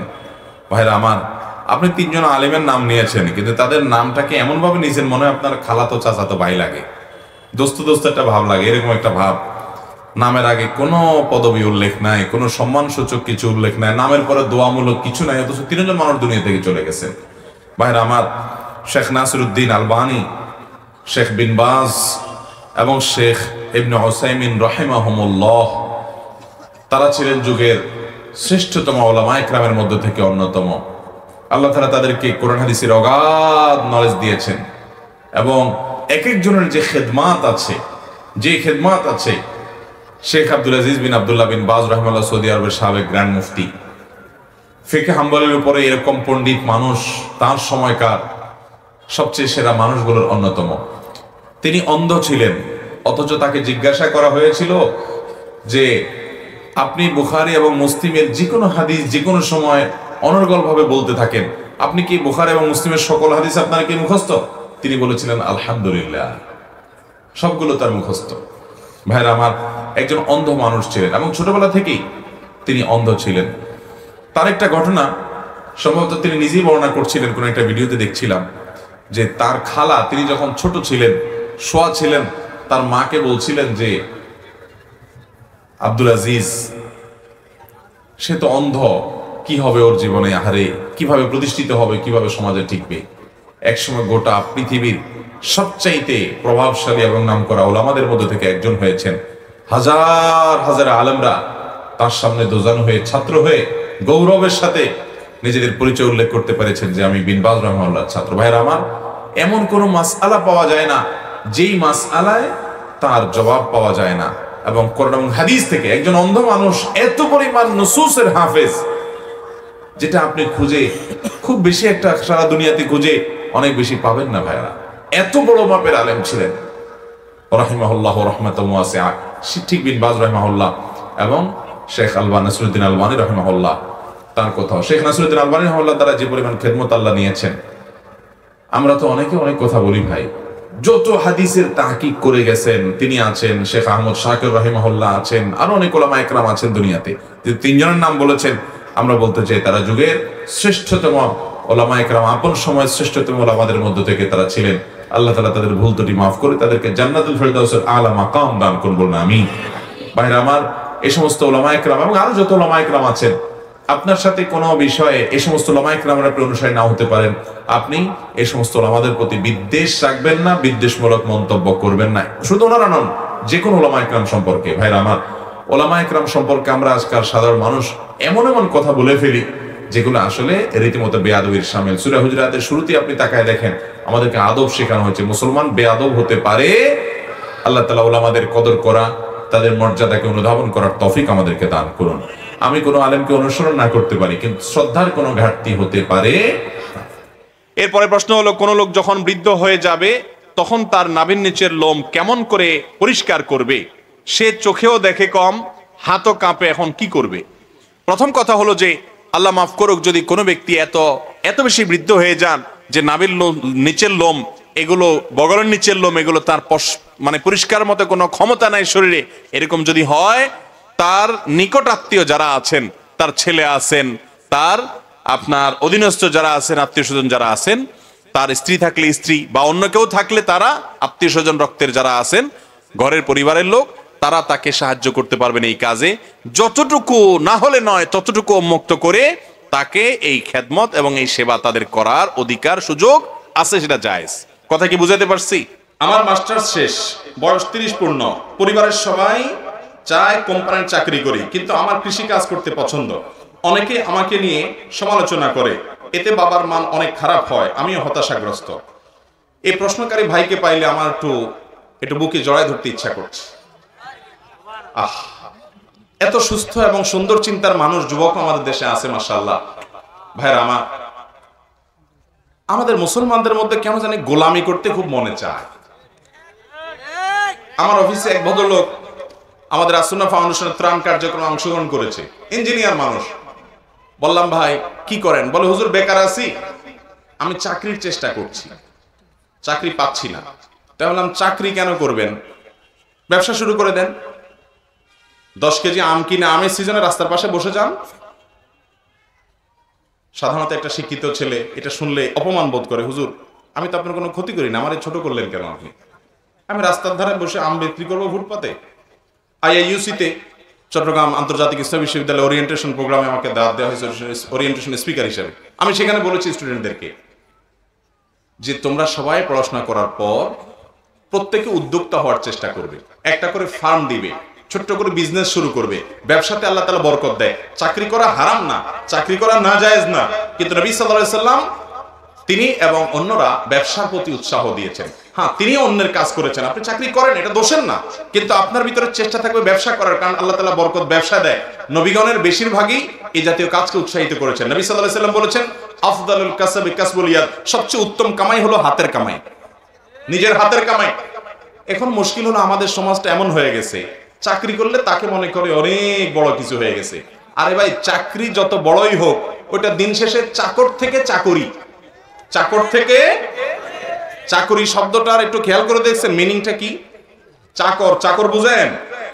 এখন আপনি চাকরি করার পর আপনার বলি, এ চাকর ভাই এদিকে আসেন, আপনি তো আমারে ঘুষি মারবেন নাকের উপরে, বলে এই লোক ছোট করলো কেন আমাকে, আমি চাকর নাকি? তো চাকরি কেন হয়? কারোর চাকরগিরি করে সেজন্য কি বলে? আমি ছোট করছি না, আমি এই শব্দটার বাস্তবতা বোঝাচ্ছি।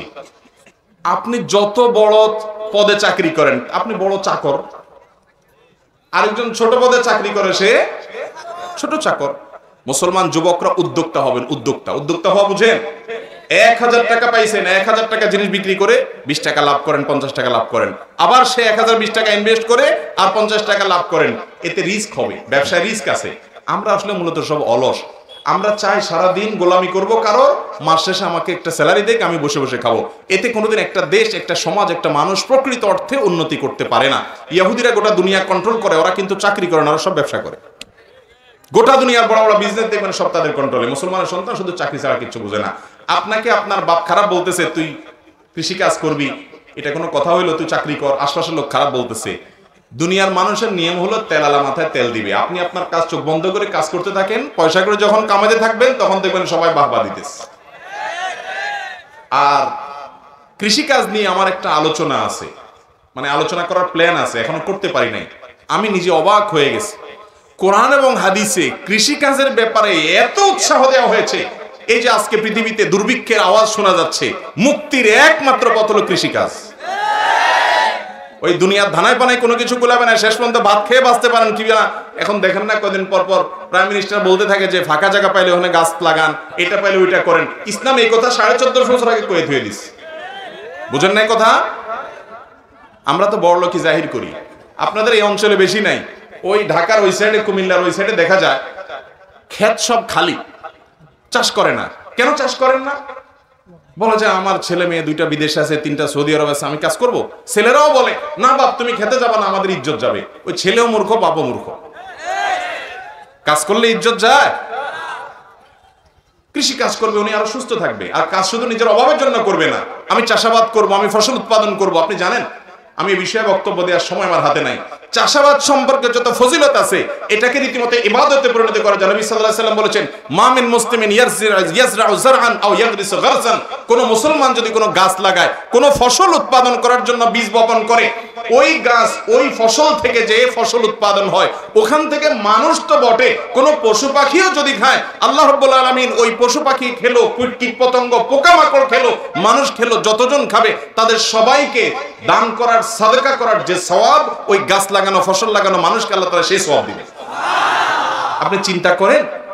আচ্ছা ভাই, একটা প্রশ্ন করি আপনাকে। আপনাকে আল্লাহ অনেক পয়সা করে দিছে, মেয়র সাহেবের আল্লাহ তাআলা অনেক টাকা পয়সা দিয়েছেন, উনি 200, 500, 2000, 5000 মানুষ খাওয়াইতে চাইলে খাওয়াইতে পারেন, এটা সম্ভব।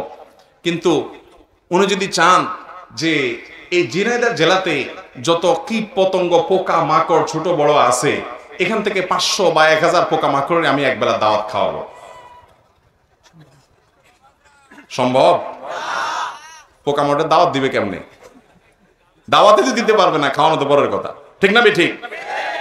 কিন্তু একটাই বুদ্ধি, সেটা হলো আপনি কৃষি কাজ করেন, আপনি চাষাবাদ করেন, দাওয়াত দেওয়া লাগবে না, বিনা দাওয়াতে ওরা এসে খেয়ে যাবে, ঠিক না? ঠিক।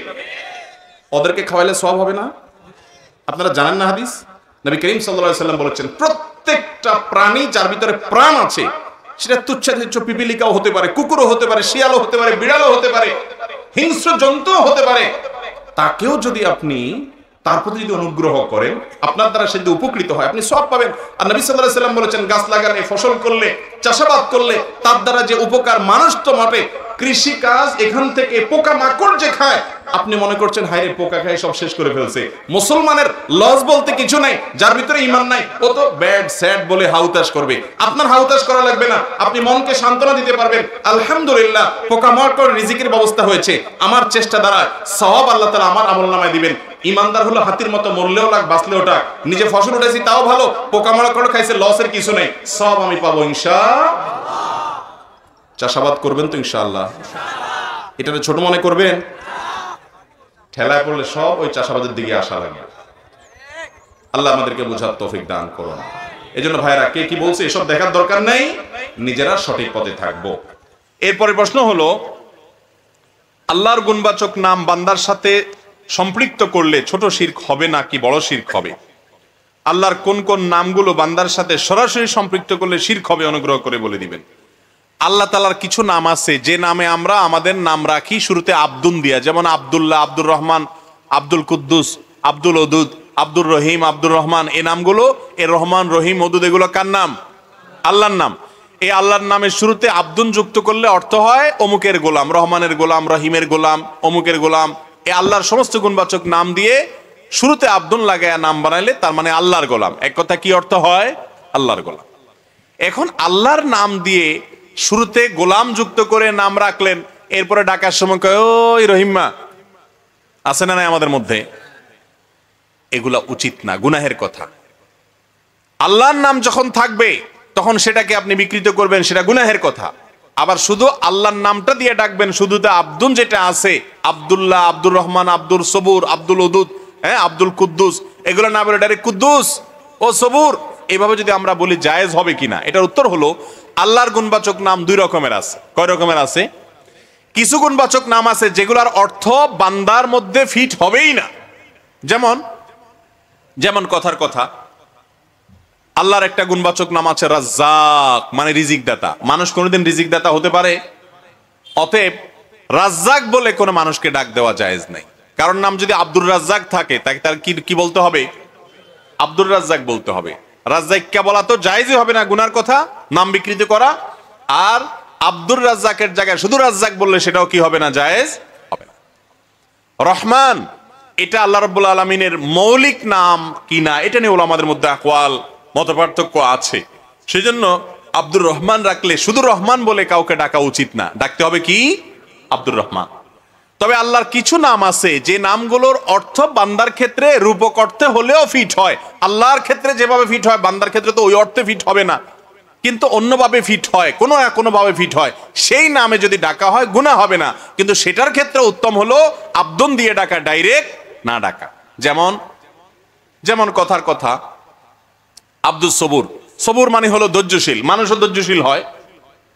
তো এই নামে যদি কাউকে সবুর বলা হয়, তাহলে আল্লাহর মধ্যে যেরকম ধৈর্য আছে ওই মাত্রার ধৈর্য মানুষের মধ্যে থাকবে না, কিন্তু আছে। সেই হিসাবে সবুর বললে গুনাহ হবে না সরাসরি, কিন্তু আব্দুস সবুর বলাটা উত্তম।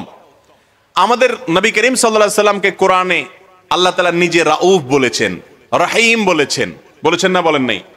অতএব রাউফ রহিম আল্লাহর গুণবাচক নাম। রাউফ মানে যার ভিতরে মায়া আছে, তো নবীজির ভিতরে মায়া ছিল, এই জন্য আল্লাহ তাকে রউফ বলেছেন। এখন কারোর নাম যদি আব্দুর রউফ হয় আর তাকে আপনি যদি বলেন ও রউফ ভাই, তাহলে গুনাহ হবে না, কারণ এই নামের অর্থটা আল্লাহর ক্ষেত্রে ফিট হয়, বান্দার ক্ষেত্রেও ফিট হয়। যদিও আল্লাহর ক্ষেত্রে যে অর্থে ফিট হয় সেই অর্থে কোনোদিন বান্দার ক্ষেত্রে ফিট হবে না। কথা কি বুঝাইতে পারছি? তো এখন কোনটা বান্দার ক্ষেত্রে ফিট হয়, কোনটা আল্লাহর ক্ষেত্রে ফিট হয়, এগুলা ঝামেলার ব্যাপার। সবচেয়ে নিরাপদ হলো আমরা আব্দুন যাদের নামের শুরুতে থাকবে তাদেরকে পুরা নাম দিয়ে ডাকবো, আব্দুন দিয়া, আব্দুন ছাড়া ডাকবো না। মনে থাকবে তো ইনশাআল্লাহ? ওযু করার পর যদি কাশির সাথে সামান্য একটু পেশাব হয় তাহলে কি ওযু ভাঙবে? পেশাব সামান্য হলে ওযু ভেঙে যাবে। একেবারে অতি সামান্য বের হয়েছে, তারপরে কি হবে? ওযু ভঙ্গ। ওযু ভঙ্গের জন্য পেশাব অনেক পরিমাণে বের হতে হবে এমন কোনো কথা, এক ফোঁটাও যদি বের হয় পেশাব, তারপরে কি হবে? ওযু ভঙ্গ হয়ে যাবে। হতে পারে কোনো লোক এরকম কাশির কারণে অথবা কোনো প্রেশার নিলে তার পেশাব বের হয়ে গেল, হতে পারে অসুস্থতার কারণে। যদি হয় তাহলে সেক্ষেত্রে তাকে ওই অপবিত্র পেশাব সেটাকে পরিচ্ছন্ন করে ওযু করে নিয়ে আবার সালাত আদায় করতে হবে, বা ওযু করে তাকে পবিত্র হতে হবে। এরপরে প্রশ্ন হলো, মহিলারা গোসল করলে কাপড় পূর্ণ খুলতে হয়, তাহলে ছাদবিহীন গোসলখানায় তা করা যাবে কিনা, এবং সেখানে কাপড় কিভাবে খুলবে ও কিভাবে পরবে জানালে ভালো হয়। গোসল করার সময় পুরো কাপড় কেন খুলতে হবে? নারী হোক আর পুরুষ হোক, গোসল করার সময় যে কাপড় আছে সে কাপড় দিয়ে গোসল করে তার উপরে আরেকটা কাপড় দিয়ে তারপরে কাপড় পাল্টাবে, এই সুযোগ আছে না নাই? হয়তো একটু ভিজে যাবে, তো গামছা তোয়ালি এগুলা কেন? সে ভিজা জিনিসটা তো আবার শুকানো যাবে। মনে রাখবেন, গোসলখানায় সম্পূর্ণ যদি বিবস্ত্র হয়ে যায়, সম্পূর্ণ কাপড় কেউ খুলে ফেলে, এতে বড় কোনো গুনাহ হবে না, কিন্তু এটা অনুত্তম, অনুচিত কাজ, খারাপ কাজ। এমনকি কেউ সেখানে আপনাকে দেখছে না, তাহলে আপনি একেবারে সব কাপড় চোপড় খুলে যদি গোসল করেন, সেটা জায়েজ আছে, করলে জায়েজ আছে মানে হলো হারাম হবে না, কবিরা গুনাহ হবে না, কিন্তু এটা অনুত্তম কাজ। কেন? কারণ নবী করিম সাল্লাল্লাহু আলাইহি সাল্লাম বলেছেন, কেউ যদি নির্জনে থাকে, একাকী থাকে, ওই সময় যদি সে বিবস্ত্র হয় যে কেউ তো দেখতেছে না, আমি একা, অসুবিধা নেই, তো তার এই কথা মনে রাখা উচিত, আল্লাহ সবকিছু দেখেন, আল্লাহকে অন্তত তার লজ্জা করা উচিত। আজকাল বেহায়াই, নির্লজ্জতা এই পর্যায়ে চলে গেছে, এগুলো আমাদের কাছে এখন আর কোনো ব্যাপার নাই। এজন্য সমাজ থেকে দেখবেন লজ্জা শরম নাই, এখন আর উঠে গেছে। এজন্য লজ্জা শরম যেন থাকে, সেই চেষ্টা আমাদের করতে হবে। মেয়ে হোক ছেলে হোক, গোসল করলে সব কাপড় চোপড় কেন খুলতে হবে? যদি প্রয়োজন হয়, গামছা নাই, তোয়ালিয়া নাই, বাধ্য হয়েছেন, খুলছেন, জায়েজ আছে, কিন্তু বিনা প্রয়োজনে যখন তখন আপনি এইভাবে গোসল করা উচিত না। এরপরে প্রশ্ন, আমি একজন সেলুন দোকানদার, আমি মানুষের দাড়ি চাষা ও দাড়ি ছেটে দেওয়ার কাজ করি, এতে আমার গুনাহ বা আমলে ক্ষতি হবে কিনা? ভাইরা আমার, যেই কাজ গুনাহ এবং নাজায়েজ হয়, সে কাজে সহযোগিতা করাও নাজায়েজ। এজন্য আপনি চেষ্টা করবেন এই কাজটা অ্যাভয়েড করার। এখন বলবেন এটা অ্যাভয়েড করলে দোকান চলবে। আমি ঢাকার একটা দোকানের কথা জানি, বাড্ডায়, সে লেখা দিছে, ভাই আমি দুঃখিত, এখানে শেভ করা হয় না, এবং তার দোকানে দেখা যায় সিরিয়ালটা বেশি পড়ে থাকে। আচ্ছা, সিরিয়াল নাই পড়লো, কমই পড়লো, তাই বলে অসুবিধা কি? ইমানদার হালাল রুটির উপরে সে যথেষ্ট মনে করবে। এরপরে প্রশ্ন হলো, বান্দার অন্তর যে খারাপ চিন্তা আসে সে সম্পর্কে কিরামান কাতিবিন কি জানেন কিনা? যদি না জানেন তাহলে তো খারাপ চিন্তাগুলো ফেরেশতারা লিখেন না, সেজন্য হিসাব হবে কিনা? খুব সুন্দর এবং ক্রিটিক্যাল প্রশ্ন। আমাদের মনের ভিতরে যেসব চিন্তা আসে এগুলো ফেরেশতারা জানে কিনা? আমাদের মনের খবর আল্লাহ জানে, সেটা তো আমরা জানি, ফেরেশতারা জানে কিনা এটা একটা দরকারি প্রশ্ন। যদি বলেন যে জানে না, তাহলে হাদিসে আসছে, মান হাম্মা বিহাসানাতিন, যে ব্যক্তি মনে মনে কোনো ভালো কাজ করার প্রতিজ্ঞা করলো, ফালাম ইয়ামালহা, কিন্তু কাজটা সে করার সুযোগ পায় নাই, কিন্তু নিয়ত ছিল তার পাক্কা যে সে করবে, কিন্তু করতে পারলো না। হজ করবে, টাকা টুকা সব জমা দিছে, করোনা এসে গেছে, আর যাইতে পারলো না বেচারা, কিন্তু তার প্রতিজ্ঞা ছিল ঠিক, নিয়ত ছিল খাঁটি, টাকাও দিছে, কিন্তু পারলো না। তো নবীজি বলেছেন, ওই যে নিয়তটা খাঁটি ছিল, ভেজাল ছিল না, কিন্তু কোনো কারণে হয় নাই, তো আল্লাহ তাআলা তার কারণে তাকে সওয়াব দিবেন। এখন এই সওয়াবটা লিখবে কে? ফেরেশতা। তো ফেরেশতা যদি না জানে কি নিয়ত করছে, কেমনে লিখবে? এটা একটা ক্রিটিক্যাল প্রশ্ন।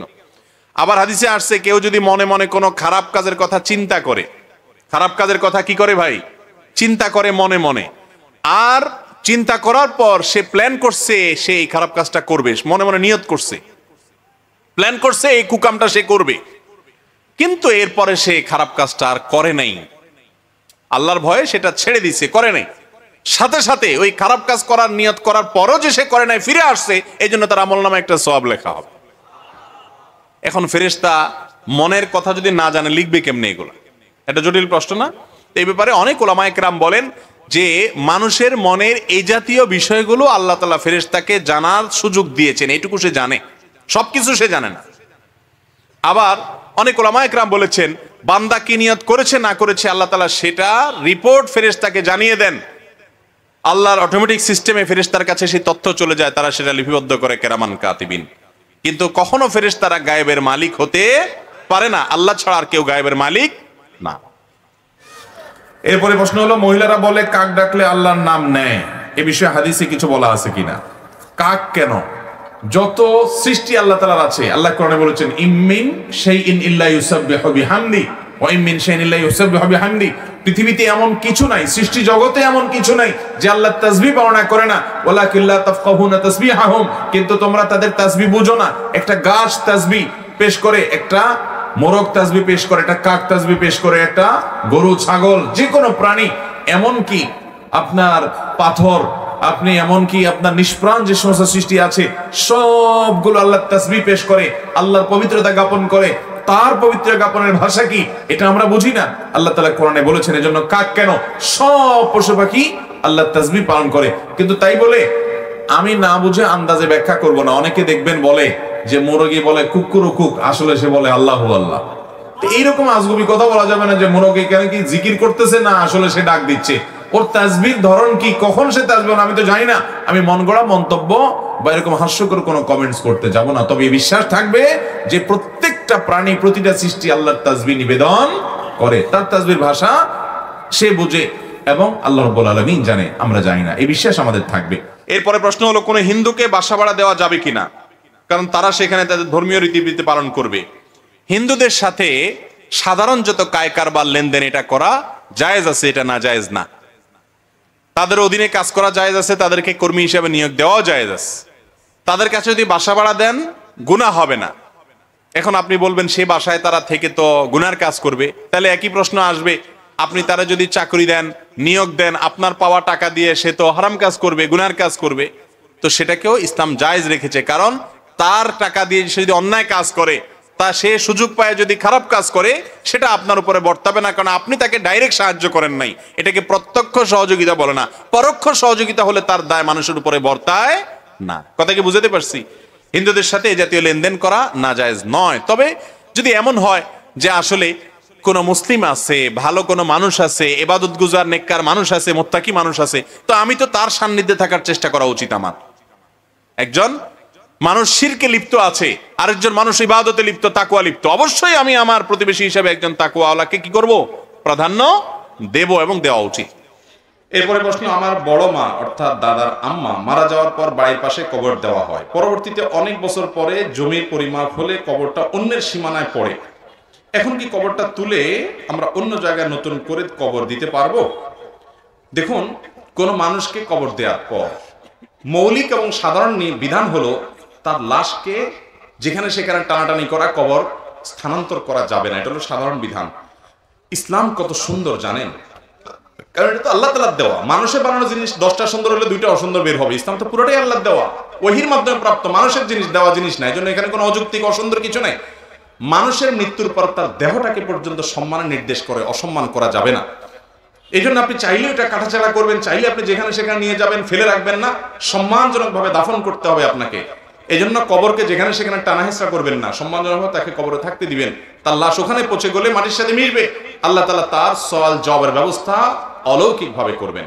এখন প্রশ্ন হলো, যদি অন্যের জায়গায় কবর দিয়ে ফেলেছেন, তাহলে সেক্ষেত্রে ফুকাহে কেরাম জায়েজ বলেছেন যে আপনি আরেকজনের জায়গায় কবর দিয়ে ফেলেছেন, এটা পরে জানতে পেরেছেন, তাহলে এই কবরটাকে এর ধ্বংসাবশেষ মাটি হয়ে গেলে সেগুলোকে আপনি তুলে নিয়ে সম্মানজনকভাবে আপনার নিজের বা অন্য কবরস্থানে সেখানে দাফন করবেন, যেহেতু আরেকজনের জায়গায় দাফন হয়ে গেছে। কথা কি বুঝাতে পারছি? আর যদি ওইটাকে কিনে ফেলতে পারেন তাহলে সেটা সবচেয়ে ভালো এবং সবচেয়ে বেটার। সহিহ সুন্নাহর আলোকে ফরজ গোসলের জবাব চাই। ফরজ গোসলের আবার জবাব কি, মানে নিয়ম জানতে চাইছেন হয়তো।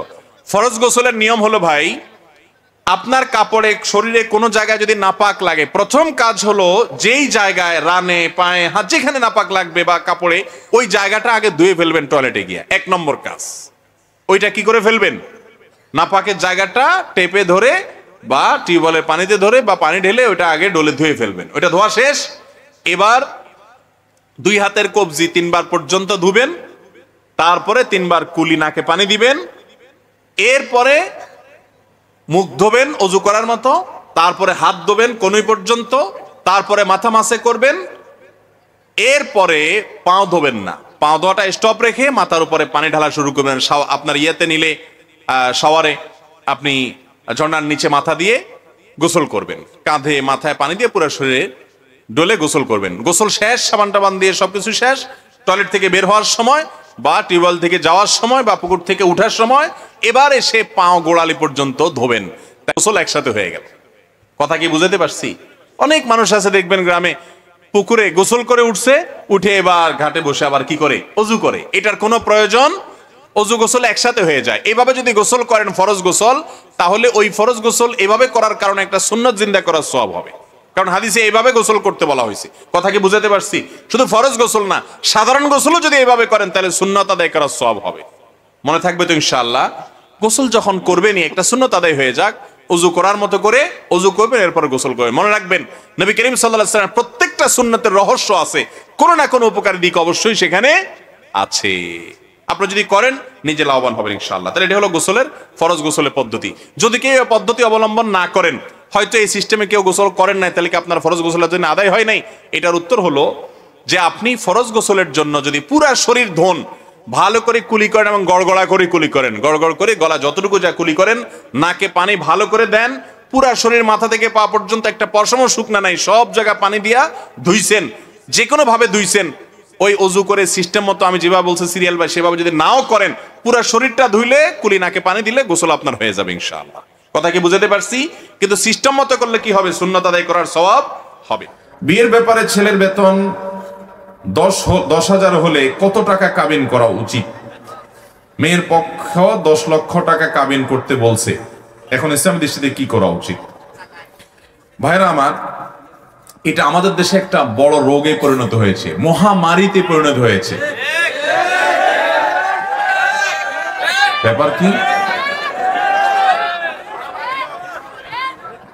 সব নারায় তাকবীর শুরু করছে কেন ভাই? বিপদে আছেন সব? মেয়ের বাবা যারা আছেন ভালো করে শুনে রাখেন, খুব সিরিয়াস কথা। আমি বিভিন্ন সময় বলার চেষ্টা করি, বিয়ে বরকতপূর্ণ হওয়ার জন্য 3টি পূর্ব শর্ত আছে। কোরআন এবং হাদিস ঘাঁটলে, আমাদের বর্তমান অবস্থাকে রিয়েলাইজ করলে, গবেষণা করলে প্রতীয়মান হয় যে 3টি বিষয় আছে, যে বিষয়গুলো থাকলে বিবাহ বরকতময় হবে। আমি সব সময় বলার চেষ্টা করি, ভালো করে শুনে রাখেন।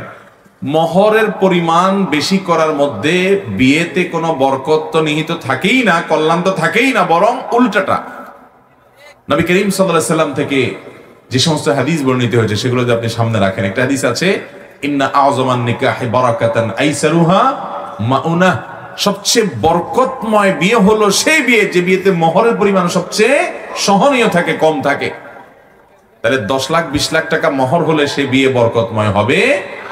হ্যাঁ, ছেলে যদি ওরকম সামর্থ্যবান হয় তাহলে 10 লাখ কেন, 10 কোটি টাকাও দিতে পারে, সেটা তো ভিন্ন বিষয়, তার সামর্থ্য অনুযায়ী সে দিবে। এই জন্য সাহাবীরা বলতেন যে মেয়ের বিয়েতে মোহর বেশি হয় যদি গর্বের বিষয় হতো, তো মুহাম্মদ সাল্লাল্লাহু আলাইহি সাল্লামের মেয়েদের বিয়েতে অনেক মোটা অঙ্কের মোহর ধরা হতো। তোমাদের মেয়েরা তাদের চাইতে বেশি দামি হতে পারে না, তাহলে কেন অত টাকা মোহর ধার্য করছো? আজ বিয়েকে কঠিন করা হচ্ছে, শুধু মোহর কেন? বিয়েতে এতগুলো বাজার লাগবে, না হলে ছেলেকে খোঁচাখুচি করা হবে, এত সব মানুষ খাওয়াতে হবে, না হলে বিয়ে করতে পারবে না। বিয়ে মানে একটা মহা কঠিন কাজ, ঠিক না বেঠিক? শুধু আমাদের দেশে না, গোটা পৃথিবী আজ এই দোষে দোষী হয়ে গেছে। আপনি মধ্যপ্রাচ্যে চলে যান, সৌদি আরব, কুয়েত, কাতার, এই সমস্ত দেশের মানুষের অনেক ভালো গুণ আছে, কিন্তু একটা বাজে গুণ হলো যে তারাও তাদের মেয়েদের বিয়ের ব্যাপারে মোটা মোটা অঙ্কের মোহর হাইকে বসে থাকে। 50,000, 60,000 রিয়াল, 1 লক্ষ রিয়াল মোহর ধরে বসে থাকে। এবং আরবের কোন কোন দেশে তো পারলে ভাবখানা এমন যে পুরো মেয়ের মাথাতে পা পর্যন্ত স্বর্ণ দিয়ে ঢেকে দিতে হবে, তার আগে বিয়ে করতে পারবে না। এই জন্য মিডিল ইস্টে দেখা যায় ছেলেগুলো সব বুড়ো বুড়ো হয়ে যাচ্ছে, বয়স্ক হয়ে যাচ্ছে, বিয়ে করতে পারে না। আছে না নাই? মধ্যপ্রাচ্যে যারা আছেন তারা জানেন, আমি ছিলাম, আমি জানি যে সেখানে বুড়ো বুড়ো হয়ে যাচ্ছে ছেলেরা, বিয়ে করতে পারে না। কারণ বিয়ে করতে এতগুলো টাকা লাগে, 1 বস্তা টাকা লাগে। অনেক বুড়া আছে, তার পয়সা কড়ি আছে, সে বিয়ে করতেছে একটার পর একটা, ভালো সেটা জায়েজ করছে, সে করতেই পারে, তার রাইট আছে। কিন্তু অনেক ছেলে ফেলে আছে সারা জীবন কামাইতে কামাইতে সে বিয়ে করতে পারে না। বিয়ে যত কঠিন হবে জেনা তত, বিয়ে যত কঠিন হবে জেনা তত, আর জেনা যত সহজ হবে সমাজে, মেয়ের বাবারা এই দায় থেকে তারা এড়াতে পারবেন, ছেলের বাবারাও এড়াতে পারবেন না, কারণ তারা ছেলেকে বিয়ে দিচ্ছেন না পায়ে দাঁড়ানোর নাম করে। বাবারা বিয়েকে সহজ করেন। আমরা আমাদের কথা যদি বলি, ভাই আপনার বিয়ের মোহর কত ছিল? হ্যাঁ, 1.5 লাখ তো অনেক টাকা ছিল। কবে বিয়ে করছেন আপনি? কত বছর হয়েছে? 10 বছর আগে 1.5 লাখ টাকা। বেশি হয়েছে, আপনার শ্বশুরও বেশি করছে আপনার বিয়ে। দিছেন না কাটাকাটি বেশি দিছেন আরো, মাশাআল্লাহ। দেখছেন হুজুররা সব মোহর দেয় ভাই। আমার বিয়েতে মোহর ছিল সম্ভবত 25,000 না 35,000। জি, ও আমার বিয়ে অনেক আগে, আমার বিয়ে 17-18 বছর হয়ে গেছে। যাই হোক, কেমনে বেশি ভাই? 35,000 যদি তখন হয়, এখনকার কত? 1.5 লাখ, 1 লাখ, এর বেশি নাকি? যাই হোক বাবারা, ভাইরা, বিশেষ করে মেয়ের বাবাদেরকে বলছি, নবী আলাইহিস সালাম বলেছেন বরকতময় মোহর, উত্তম মোহর, নেআমাস সিদাক, সবচেয়ে উত্তম মোহর হলো আইসারুহু, যে মোহরটা সবচাইতে সহনীয় হয়, সহজ হয় পরিশোধ করা। দেখেন, ধরলেন 10 লাখ টাকা, 10 পয়সা আপনার মেয়ে পাইল না, এ দানায় পানায় করে চিটারি করে লাভটা কি বলে? তার চাইতে এমন যৌক্তিক মোহর ধরেন যেটা আপনার মেয়ে পাবে এবং ছেলের জন্য আদায় করা কি হবে? সহজ হবে। আমি বিভিন্ন জায়গায় বলি, যদি অনেক বেশি মোহর ধরে ফেলছে, আগে কিছু বলতে পারেন নাই, তাহলে এখন স্ত্রী বরাবর দরখাস্ত লিখবেন, বরাবর মোহতারামা স্ত্রী বিষয় মোহর কমিয়ে দেওয়ার আবেদনপত্র যথাবিহিত সম্মান প্রদর্শন পূর্বক নিবেদন। এই যে আমি আপনার হতভাগা স্বামী, আমার বিয়ের সময় এত মোটা অঙ্কে মোহর ধরা হইয়াছিল, আমি ইহা কোনোভাবেই আদায় করিতে সক্ষম নই, বিধায় আপনি অনুগ্রহ করে আমার মোহর কমাইয়া দিয়া বা কিস্তিতে পরিশোধ করবার সুযোগ দিয়া বাধিত করিবেন। ভাইরা, বলেছি এটা একেবারে এইভাবে দরখাস্ত কোনো কথা নাই, শুধু বোঝার জন্য বললাম। কিন্তু বউয়ের কাছে নরম হয়ে যারা ফেসে গেছেন আগে ভাগে, তারা এখন ফুসলায়া ফাসলায়া উদ্ধার হওয়ার চেষ্টা করেন। আর যারা এখনো বিয়ে শাদী করেন না, যুবক পোলাপান, সাবধান হয়ে যান। যে শ্বশুর 10 লাখ 20 লাখের নিচে মেয়ে দিবে না, ওই শ্বশুর দ্বারা কাছে যায় না। উনি ওনার মেয়ে নিয়ে কই যায় দেখা যাক। মনে রাখবেন, টাকা পয়সা কখনো সংসার টেকাতে পারে।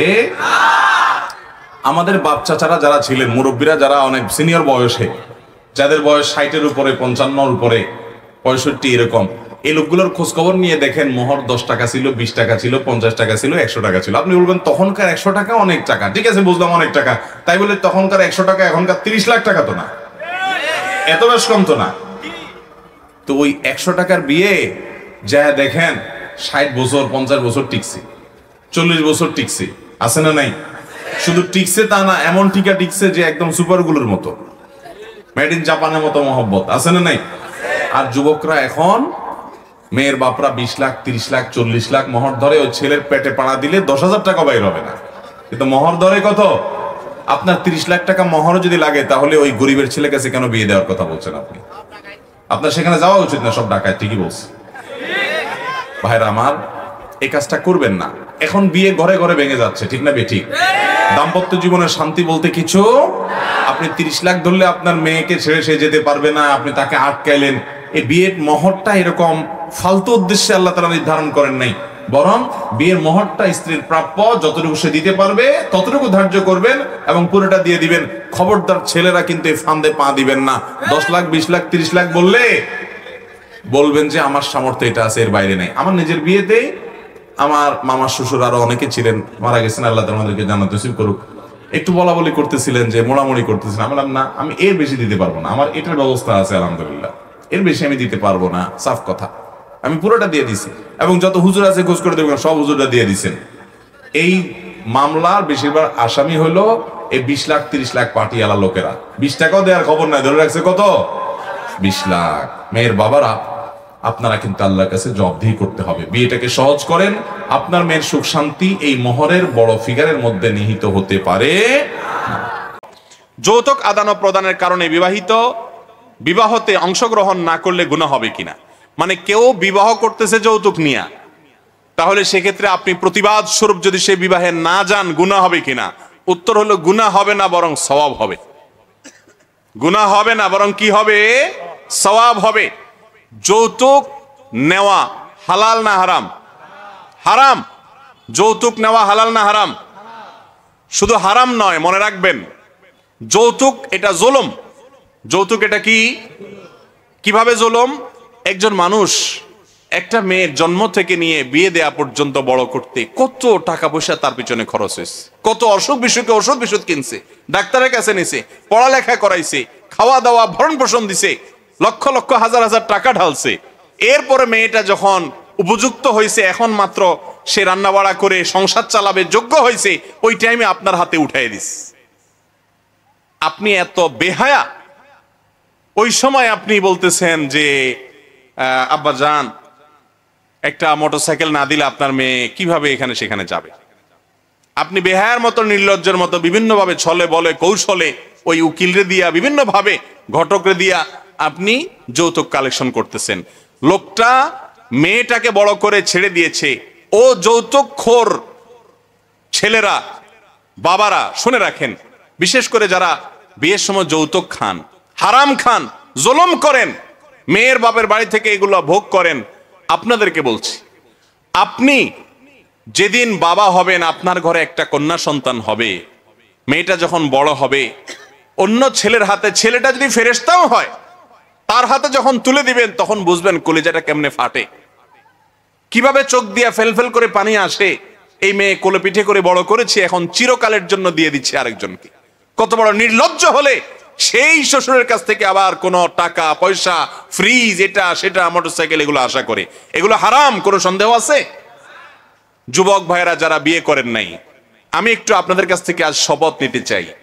আপনারা হাত তুলে অঙ্গীকার করবেন যে আমরা আমাদের বিবাহে যৌতুক নেব না, নিতে দেব না। নিয়ত করবেন ইনশাল্লাহ। যারা বিয়ে করে ফেলেছেন তারাও হাত তুলে বলবেন যে আমরা যৌতুকের বিরুদ্ধে অবস্থান নিব, আমার জানা মতো যৌতুক নীতি দিব না। হাত তোলেন সবাই ইনশাআল্লাহ। আল্লাহ আমাদের সবার হাতগুলোকে কবুল করুন। আল্লাহ যৌতুকের বিরুদ্ধে সংগ্রাম করার তৌফিক দান করুন। আমরা কেউ যৌতুক দেব না, বলেন আমরা কেউ যৌতুক দেব না, যৌতুক নেব না, কেউ যৌতুক দিলে বা নিলে আমরা বিরোধিতা করব ইনশাআল্লাহ। বিরোধিতা করবেন তো ইনশাআল্লাহ? হাত নামান। আল্লাহ তাআলা আমাদের সবাইকে তৌফিক দান করুন। এই হারাম কাজটা এই সমাজে প্রতিষ্ঠিত হয়ে গেছে, প্রতিষ্ঠিত হয়ে গেছে। যুবক, আপনার মধ্যে লজ্জা থাকতে হবে, শরম থাকতে হবে। আপনি কখনো শ্বশুরবাড়ি থেকে যৌতুক আশা করতে পারেন না। এই জন্য বললাম, কোন বিয়েতে আপনার কোন চাচাতো ভাই, খালাতো ভাই, আপনার কোন বন্ধু যৌতুক নিয়ে বিয়ে করতেছে, জানাই দিবেন, মেসেজ দিয়ে, ওরে ফোন দিয়ে জানাই দিবেন, তোর বিয়েতে আসলাম না প্রতিবাদ স্বরূপ, কারণ তুই হারাম খাইছস, সেজন্য আমি গেলাম না সেখানে। আপনি যদি এটা করেন, আপনি সওয়াব পাবেন ইনশাআল্লাহ। কথা কি বুঝাইতে পারছি? মুরব্বীরা এখন অনেক সময় এগুলো বুঝে না। মা ছেলেরে খোঁচায়, বাবা অমুক বউ তার বাপের বাড়ি থেকে এগুলা দিছে, কত সুন্দর, তোমার শ্বশুর বাড়িতে দেয় না, আমাদের মুখ ছোট হয়ে আস। এই সমাজটা মানুষকে অনেক সময় অপরাধ করতে বাধ্য করে। ছেলে হিসাবে তখন আপনাকে ভূমিকা নিতে হবে, অনেক কথা শোনা লাগবে। যখন তখন একটু শক্ত কথা বলবেন, শক্ত বলতে মার সাথে বাবার সাথে বেয়াদবি করা যাবে না। যখন শক্ত অবস্থানে নিবেন, না মা অন্যায় করবো না, হারাম খাবো না, তখন মা বলবে, বাবা রে বিয়েটা হইতে না হইতেই এখন শ্বশুরবাড়ি ভক্ত হয়ে গেছস। এই ফতোয়া মা বাপ দিবে, কিন্তু তখনও আপনাকে শক্ত থাকতে হবে, কারণ আপনি অন্যায় করতেছেন না, আপনি ন্যায়ের উপরে আছেন। ঠিক না ঠিক? মা বাপ বললে অন্যায় করা যাবে? অন্যায় যদি মা বাপ বা শিক্ষক বা কোনো হুজুরেও করতে বলে, কারোর কথায় অন্যায় করা যাবে। লা তাআতা লিমাখলুকিন ফি মাসিয়াতিল খালিক। আল্লাহ তাআলা আমাদেরকে যৌতুকের বিরুদ্ধে সংগ্রাম করার তৌফিক দান করুন। এটা আমি দান করতে চাই, কিন্তু আমার মা বাবা সেটাতে মানা করে, তাহলে আমি চুরি করে দান করতে পারবো কিনা? নিজের টাকা দান করতে হবে, আরেকজনের টাকা চুরি করে দান করা যাবে না। আপনি চুরি করে আরেকজনের টাকা দান করলে সওয়াব হবে না, বরং কি হবে? আপনি নিজে কামাই করেন। আজকাল যুবকরা শুধু বাবার সম্পদের দিকে তাকায় থাকে। কেন রে ভাই? নিজে কামাই করেন। আমার কাছে এক গাদা প্রশ্ন আছে, হুজুর আমি যুবক মানুষ, গুনাহ থেকে বাঁচতে চাই, আব্বা বিয়ে করায় না। আরে ভাই, আপনি আব্বার বিয়ের দিকে তাকায়, আপনি পয়সা কামাচ্ছেন না কেন? পয়সা কামাইলে বাপ বিয়ে করবে, মেয়ের বাপরা এমনি তুলে নিয়ে চলে যাবে। পয়সা কামাবেন না, বসে বসে বাপের হোটেলে খাবেন, আবার মেয়ে আরেকটা এনে বলেন বাপ তুমি এটারও খাও। যদিও বাপের উচিত সামর্থ্য থাকলে নিজে টাকা দিয়ে ভর্তুকি দিয়ে হলো ছেলেকে বিয়ে করানো, কারণ আমার ছেলের চরিত্র লক্ষ কোটি টাকার চাইতে উত্তম, অনেক মূল্যবান। কাঁচা পেঁয়াজ খাওয়া মাকরু কিনা? কাঁচা পেঁয়াজ খাওয়া সাধারণ অবস্থায় মাকরু না, তবে মসজিদে যাওয়ার আগে কাঁচা পেঁয়াজ খেয়ে যাবেন না। কারণ মসজিদে নবী করিম সাল্লাল্লাহু আলাইহি ওয়াসাল্লাম বলেছেন, ফেরেশতারা থাকে, তাতাআজ্জাল মালাইকা বিমা ইয়াতাআজ্জা বিহি বনু আদম। মানুষ যে গন্ধে কষ্ট পায়, ফেরেশতারা সে গন্ধে কষ্ট পায়। অতএব বিড়ি, সিগারেট বা কাঁচা পেঁয়াজ খেয়ে মসজিদে যাবেন না, বরং এগুলা খেয়ে মসজিদে যেতে হলে কুলিটুলি করে মুখটুক সাফ করে তারপরে মসজিদে যাবে। তাহলে সাধারণ এমনি ভাতে আপনি কাঁচা পেঁয়াজ খেলেন, খেয়ে পরে ব্রাশ করে মুখ পরিষ্কার করে মসজিদে গেলেন, তাহলে এটা কি হবে না? মাকরুহ হবে না। এরপরে প্রশ্ন হলো, জুমার খুতবার আগে সমাজ প্রধান যিনি, তিনি কি সামাজিক কোনো কথাবার্তা বা মসজিদের উন্নয়নমূলক কথাবার্তা বলতে পারেন কিনা? এমন কথা বলতে পারবেন যেই কথায় মুসল্লিদের বা মানুষদের উপকার আছে। যেমন একটা অন্যায় কাজ মানুষ করতেছে, যেখানে সেখানে ময়লা ফেলতেছে, বা মানুষ সতর্ক থাকছে না, রোগবালাই বাড়ছে, তো মানুষের উপকার আসে, এরকম কথা মসজিদে দাঁড়ায়া গণ্যমান্য লোকেরা বলতে পারবেন। কিন্তু তারা দাঁড়ায়া তাদের নিজেদের ভোট চাওয়া কিংবা দুনিয়াবি কোনো কিছু বলা, আল্লাহর ঘরে দাঁড়ায়া সেটা করা জায়েজ নাই। আল্লাহর ঘরে দাঁড়ায়া মানুষের কল্যাণে কোনো কথা তারা প্রয়োজনে বলতে পারেন, মসজিদের উন্নয়নের জন্য অবশ্যই কথা বলতে পারেন।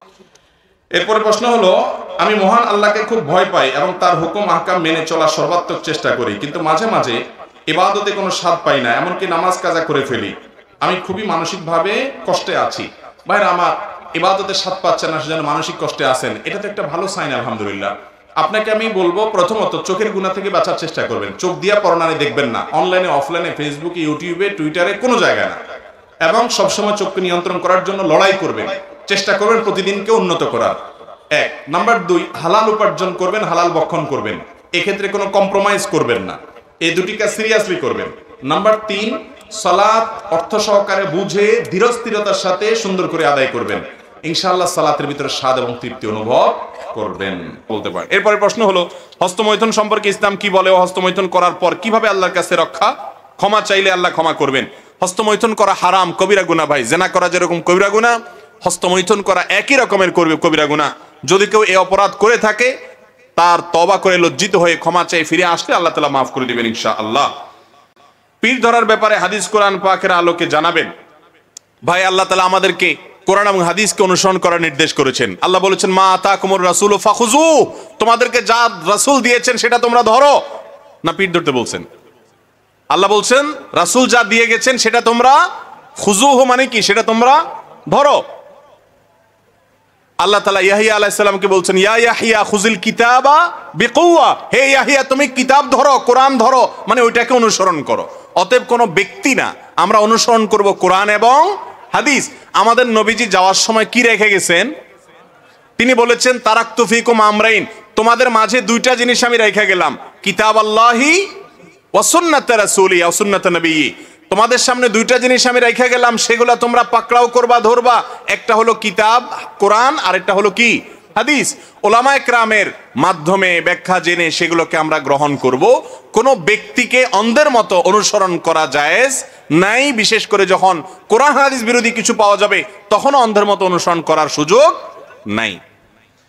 এরপরে প্রশ্ন হলো, তাহাজ্জুদ নামাজ সুন্নত নাকি নফল ইবাদত? তাহাজ্জুদ এটা সুন্নত, নবী সাল্লাল্লাহু আলাইহি ওয়াসাল্লাম পড়েছেন সেজন্য। আবার ফরজ নামাজের বাইরের, ওয়াজিবের বাইরের নফল মানে এক্সট্রা, এটা এক্সট্রা ফরজ ওয়াজিবের বাইরে, সেদিক থেকে এটাকে নফল বলা যায়, কিন্তু এটা মূলত সুন্নাত। কেউ যদি নফলের নিয়তে তাহাজ্জুদ পড়ে নামাজ হয়ে যাবে, সুন্নতের নিয়ত করলেও নামাজ হয়ে যাবে। দত্তক কন্যা সন্তান ও বালেগ হওয়ার পর সে বাবার সাথে দেখা দিতে পারবে কিনা? কোনো বা শিক্ষা প্রতিষ্ঠানে পিতার জায়গায় তার নাম লেখা যাবে কিনা? কোন সন্তান আপনি পালক আনছেন, পালক আনলে সে আপনার আসল পুত্র, আসল সন্তান কোনোদিনই হবে। তার শিক্ষার সার্টিফিকেটে, পাসপোর্টে, বার্থ সার্টিফিকেটে, সবগুলোতে তার যে জন্মদাতা বাপের ঘরে তার নাম লিখতে হবে, আপনার নাম লিখলে 2 নম্বরই হবে। কথা কি বুঝাতে পারছি? আমাদের দেশে মানুষ পালক পালে হলো নিজের ধান্দায়, স্বার্থে। নবীজি বলেছেন, আনা ওয়া কাফিলুল ইয়াতীমি কাহাতাইন, কোন ইতিমকে যদি কেউ লালন পালন করে, কিয়ামতের দিন জান্নাতে আমি এবং সে এরকম পাশাপাশি থাকবো। কিন্তু আমরা ইতিম লালন পালন করি, গরিব লালন পালন করি কখন? যখন নিজের ছেলে মেয়ে হয় না, তখন আনি একটু বাপ ডাক শোনার জন্য, নিজের স্বার্থে, সবের উদ্দেশ্যে করি না।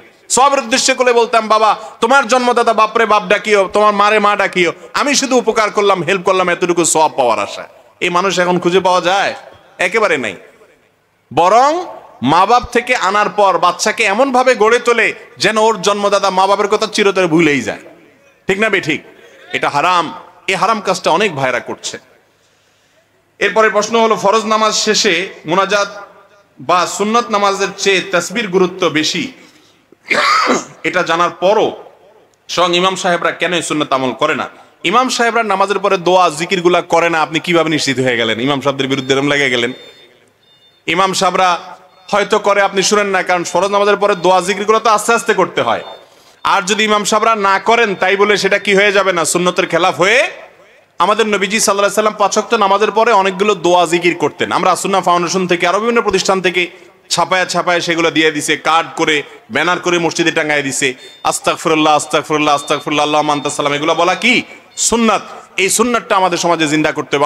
মানুষ নামাজ পড়ে সুন্নাত পড়ে চলে যায়, সুন্নাতগুলো আমল করে না। ইমাম সাহেবদের উচিত এগুলো মানুষকে শেখানো, বলা, বুঝানো। করবেন তো ইনশাআল্লাহ? ইমাম সাহেবদের বিরুদ্ধে ফতোয়া না দিয়া ওনাদেরকে উৎসাহ করবেন যে হুজুর এই যে সুন্নাতটা আছে এটা একটু আপনি প্রচার করেন, বলেন, একটু বুঝাবেন, ইনশাআল্লাহ ওনারা করবেন। রাস্তাঘাটে চলতে খুবই চেষ্টা করি চোখকে হেফাজত করতে, কিন্তু মাঝে মাঝে ব্যর্থ হয়ে যাই। আমার জন্য দোয়া করবেন। আল্লাহ তাআলা আপনাকে আমাকে সবাইকে চোখ হেফাজত করার তৌফিক দান করুন। আরে ये কুস্তি তো হয় অমর ভর কি, কবি ও দবালে কবি তু দবালে। এই লড়াই তো শয়তানের সাথে সারা জীবনে। কখনো শয়তান আপনাকে হারাই দিবে, আপনার চোখ দিয়ে জেনা করে ফেলবে।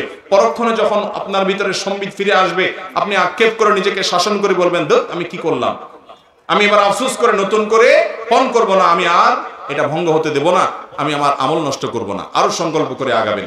এই লড়াই করতে করতে আপনি জিতে থাকার চেষ্টা করুন বেশিরভাগ টাইম। এটাই তো তাকওয়া। আল্লাহ তাআলা তৌফিক দান করুন। জুমার নামাজের আজানের আগে ডাক দেওয়া ও মক্তবের আগে ডাক দেওয়া কি বেদাত? জুমার নামাজের আগে তো আজান আছে ডাক দেওয়ার জন্য, আর কোনো ডাক দিবেন না।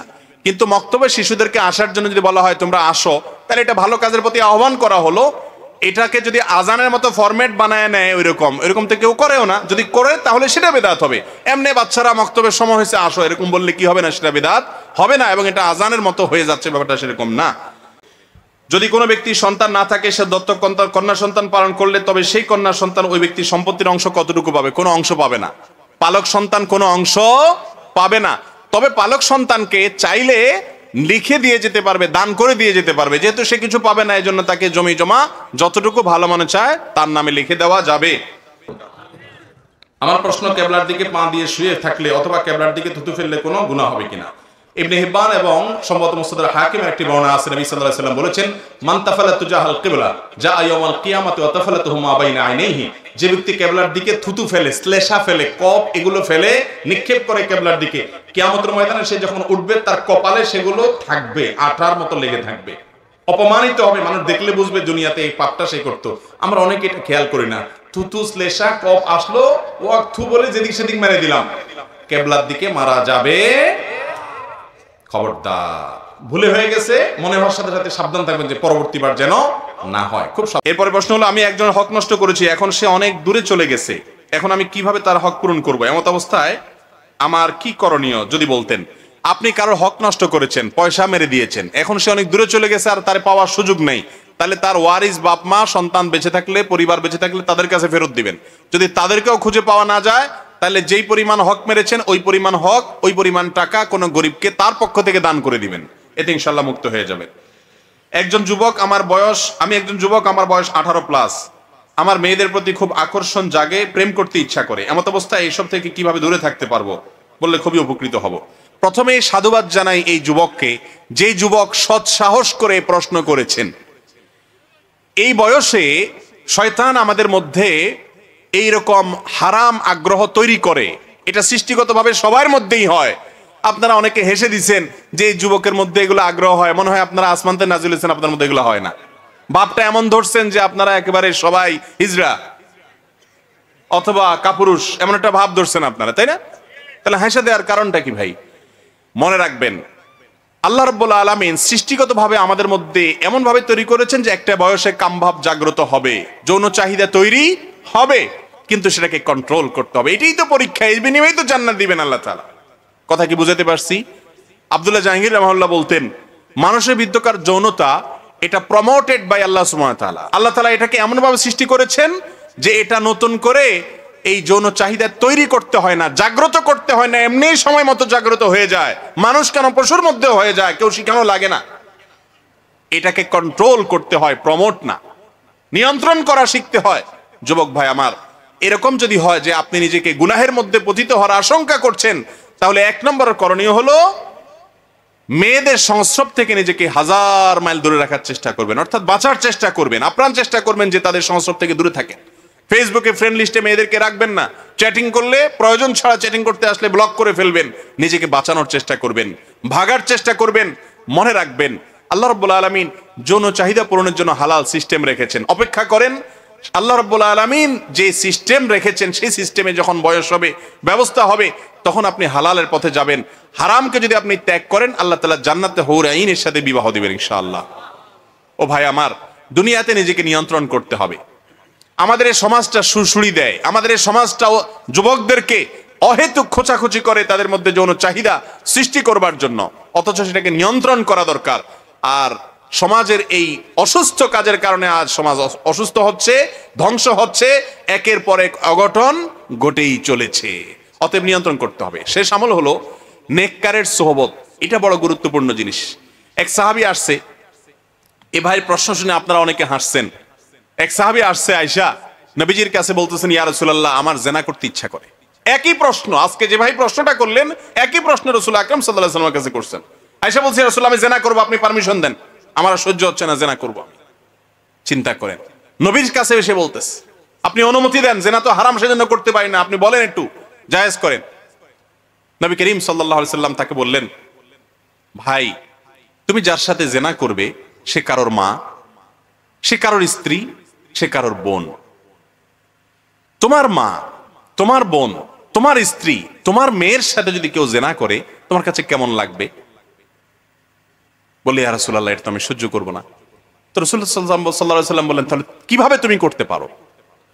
এর কিছুক্ষণ পরে তিনি বললেন, ইয়া রাসূলুল্লাহ, আমার অন্তরে জেনার যে খাহেশ এবং চাহিদা, আগ্রহ তৈরি হয়েছিল, সেটা আলহামদুলিল্লাহ দূর হয়ে গেছে।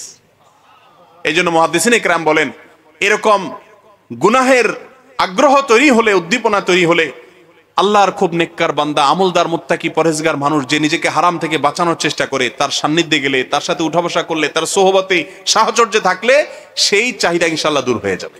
কথা কি বুঝাতে পারছি? আল্লাহ তাআলা আমাদের যুবক ভাইদেরকে হেফাজত করুন। ভাইরা আমার, আপনাদের চরিত্রকে নষ্ট করার জন্য গোটা পৃথিবীকে ইবলিস এমন সিস্টেম করে দিয়েছে, চরিত্র বাঁচাতে পারবেন না সবকিছু বাঁচাতে পারলেও। ঠিক না ভাই? ঠিক। সব জায়গায় এমন সিস্টেম করে দিয়েছে, সংগ্রাম চালাতে হবে। সব যুবকরা জেনার পথে চলে, আপনি বিপরীত পথে চলেন। চরিত্রকে হেফাজত করেন, দাম্পত্য জীবনে সুখ পাবেন, আখিরাতে সুখ তো আছে ইনশাআল্লাহ বিইজনিল্লাহ। এরপরে প্রশ্ন হলো, স্বপ্নের ব্যাখ্যা কোন সময়ে সত্য হয়? স্বপ্নের সাপ বা বিপদ দেখলে কি হয়? দেখুন, স্বপ্ন বিভিন্ন সময় সত্য হওয়ার সম্ভাবনা থাকে, কিন্তু এগুলো কোনো নিশ্চিত বিষয় নয়, এগুলো সম্ভাবনার ব্যাপার। যেমন ভোরের সময়টা অনেক সময় সত্য স্বপ্ন হওয়ার সম্ভাবনা বেশি থাকে। যে স্বপ্ন মানুষ দেখার পরে করে স্পষ্ট তার কাছে মনে থাকে, স্বপ্ন সত্য হওয়ার সম্ভাবনা বেশি থাকে ভালো ভালো সময়গুলোতে। সাপ বা হিংস্র জীবজন্তু, এগুলো অনেক সময় ব্ল্যাক ম্যাজিকের কারণে, জাদুর, কালো জাদুর কারণে, আপনি যদি দেখেন যে সাপে দৌড়াচ্ছে, কোনো হিংসাত্মক হিংস্র আপনার কোনো প্রাণী আপনাকে তাড়িয়ে বেড়াচ্ছে, তাহলে এগুলো বেশিরভাগ ক্ষেত্রে ব্ল্যাক ম্যাজিক এবং কালো জাদুর কারণে হয়ে থাকে।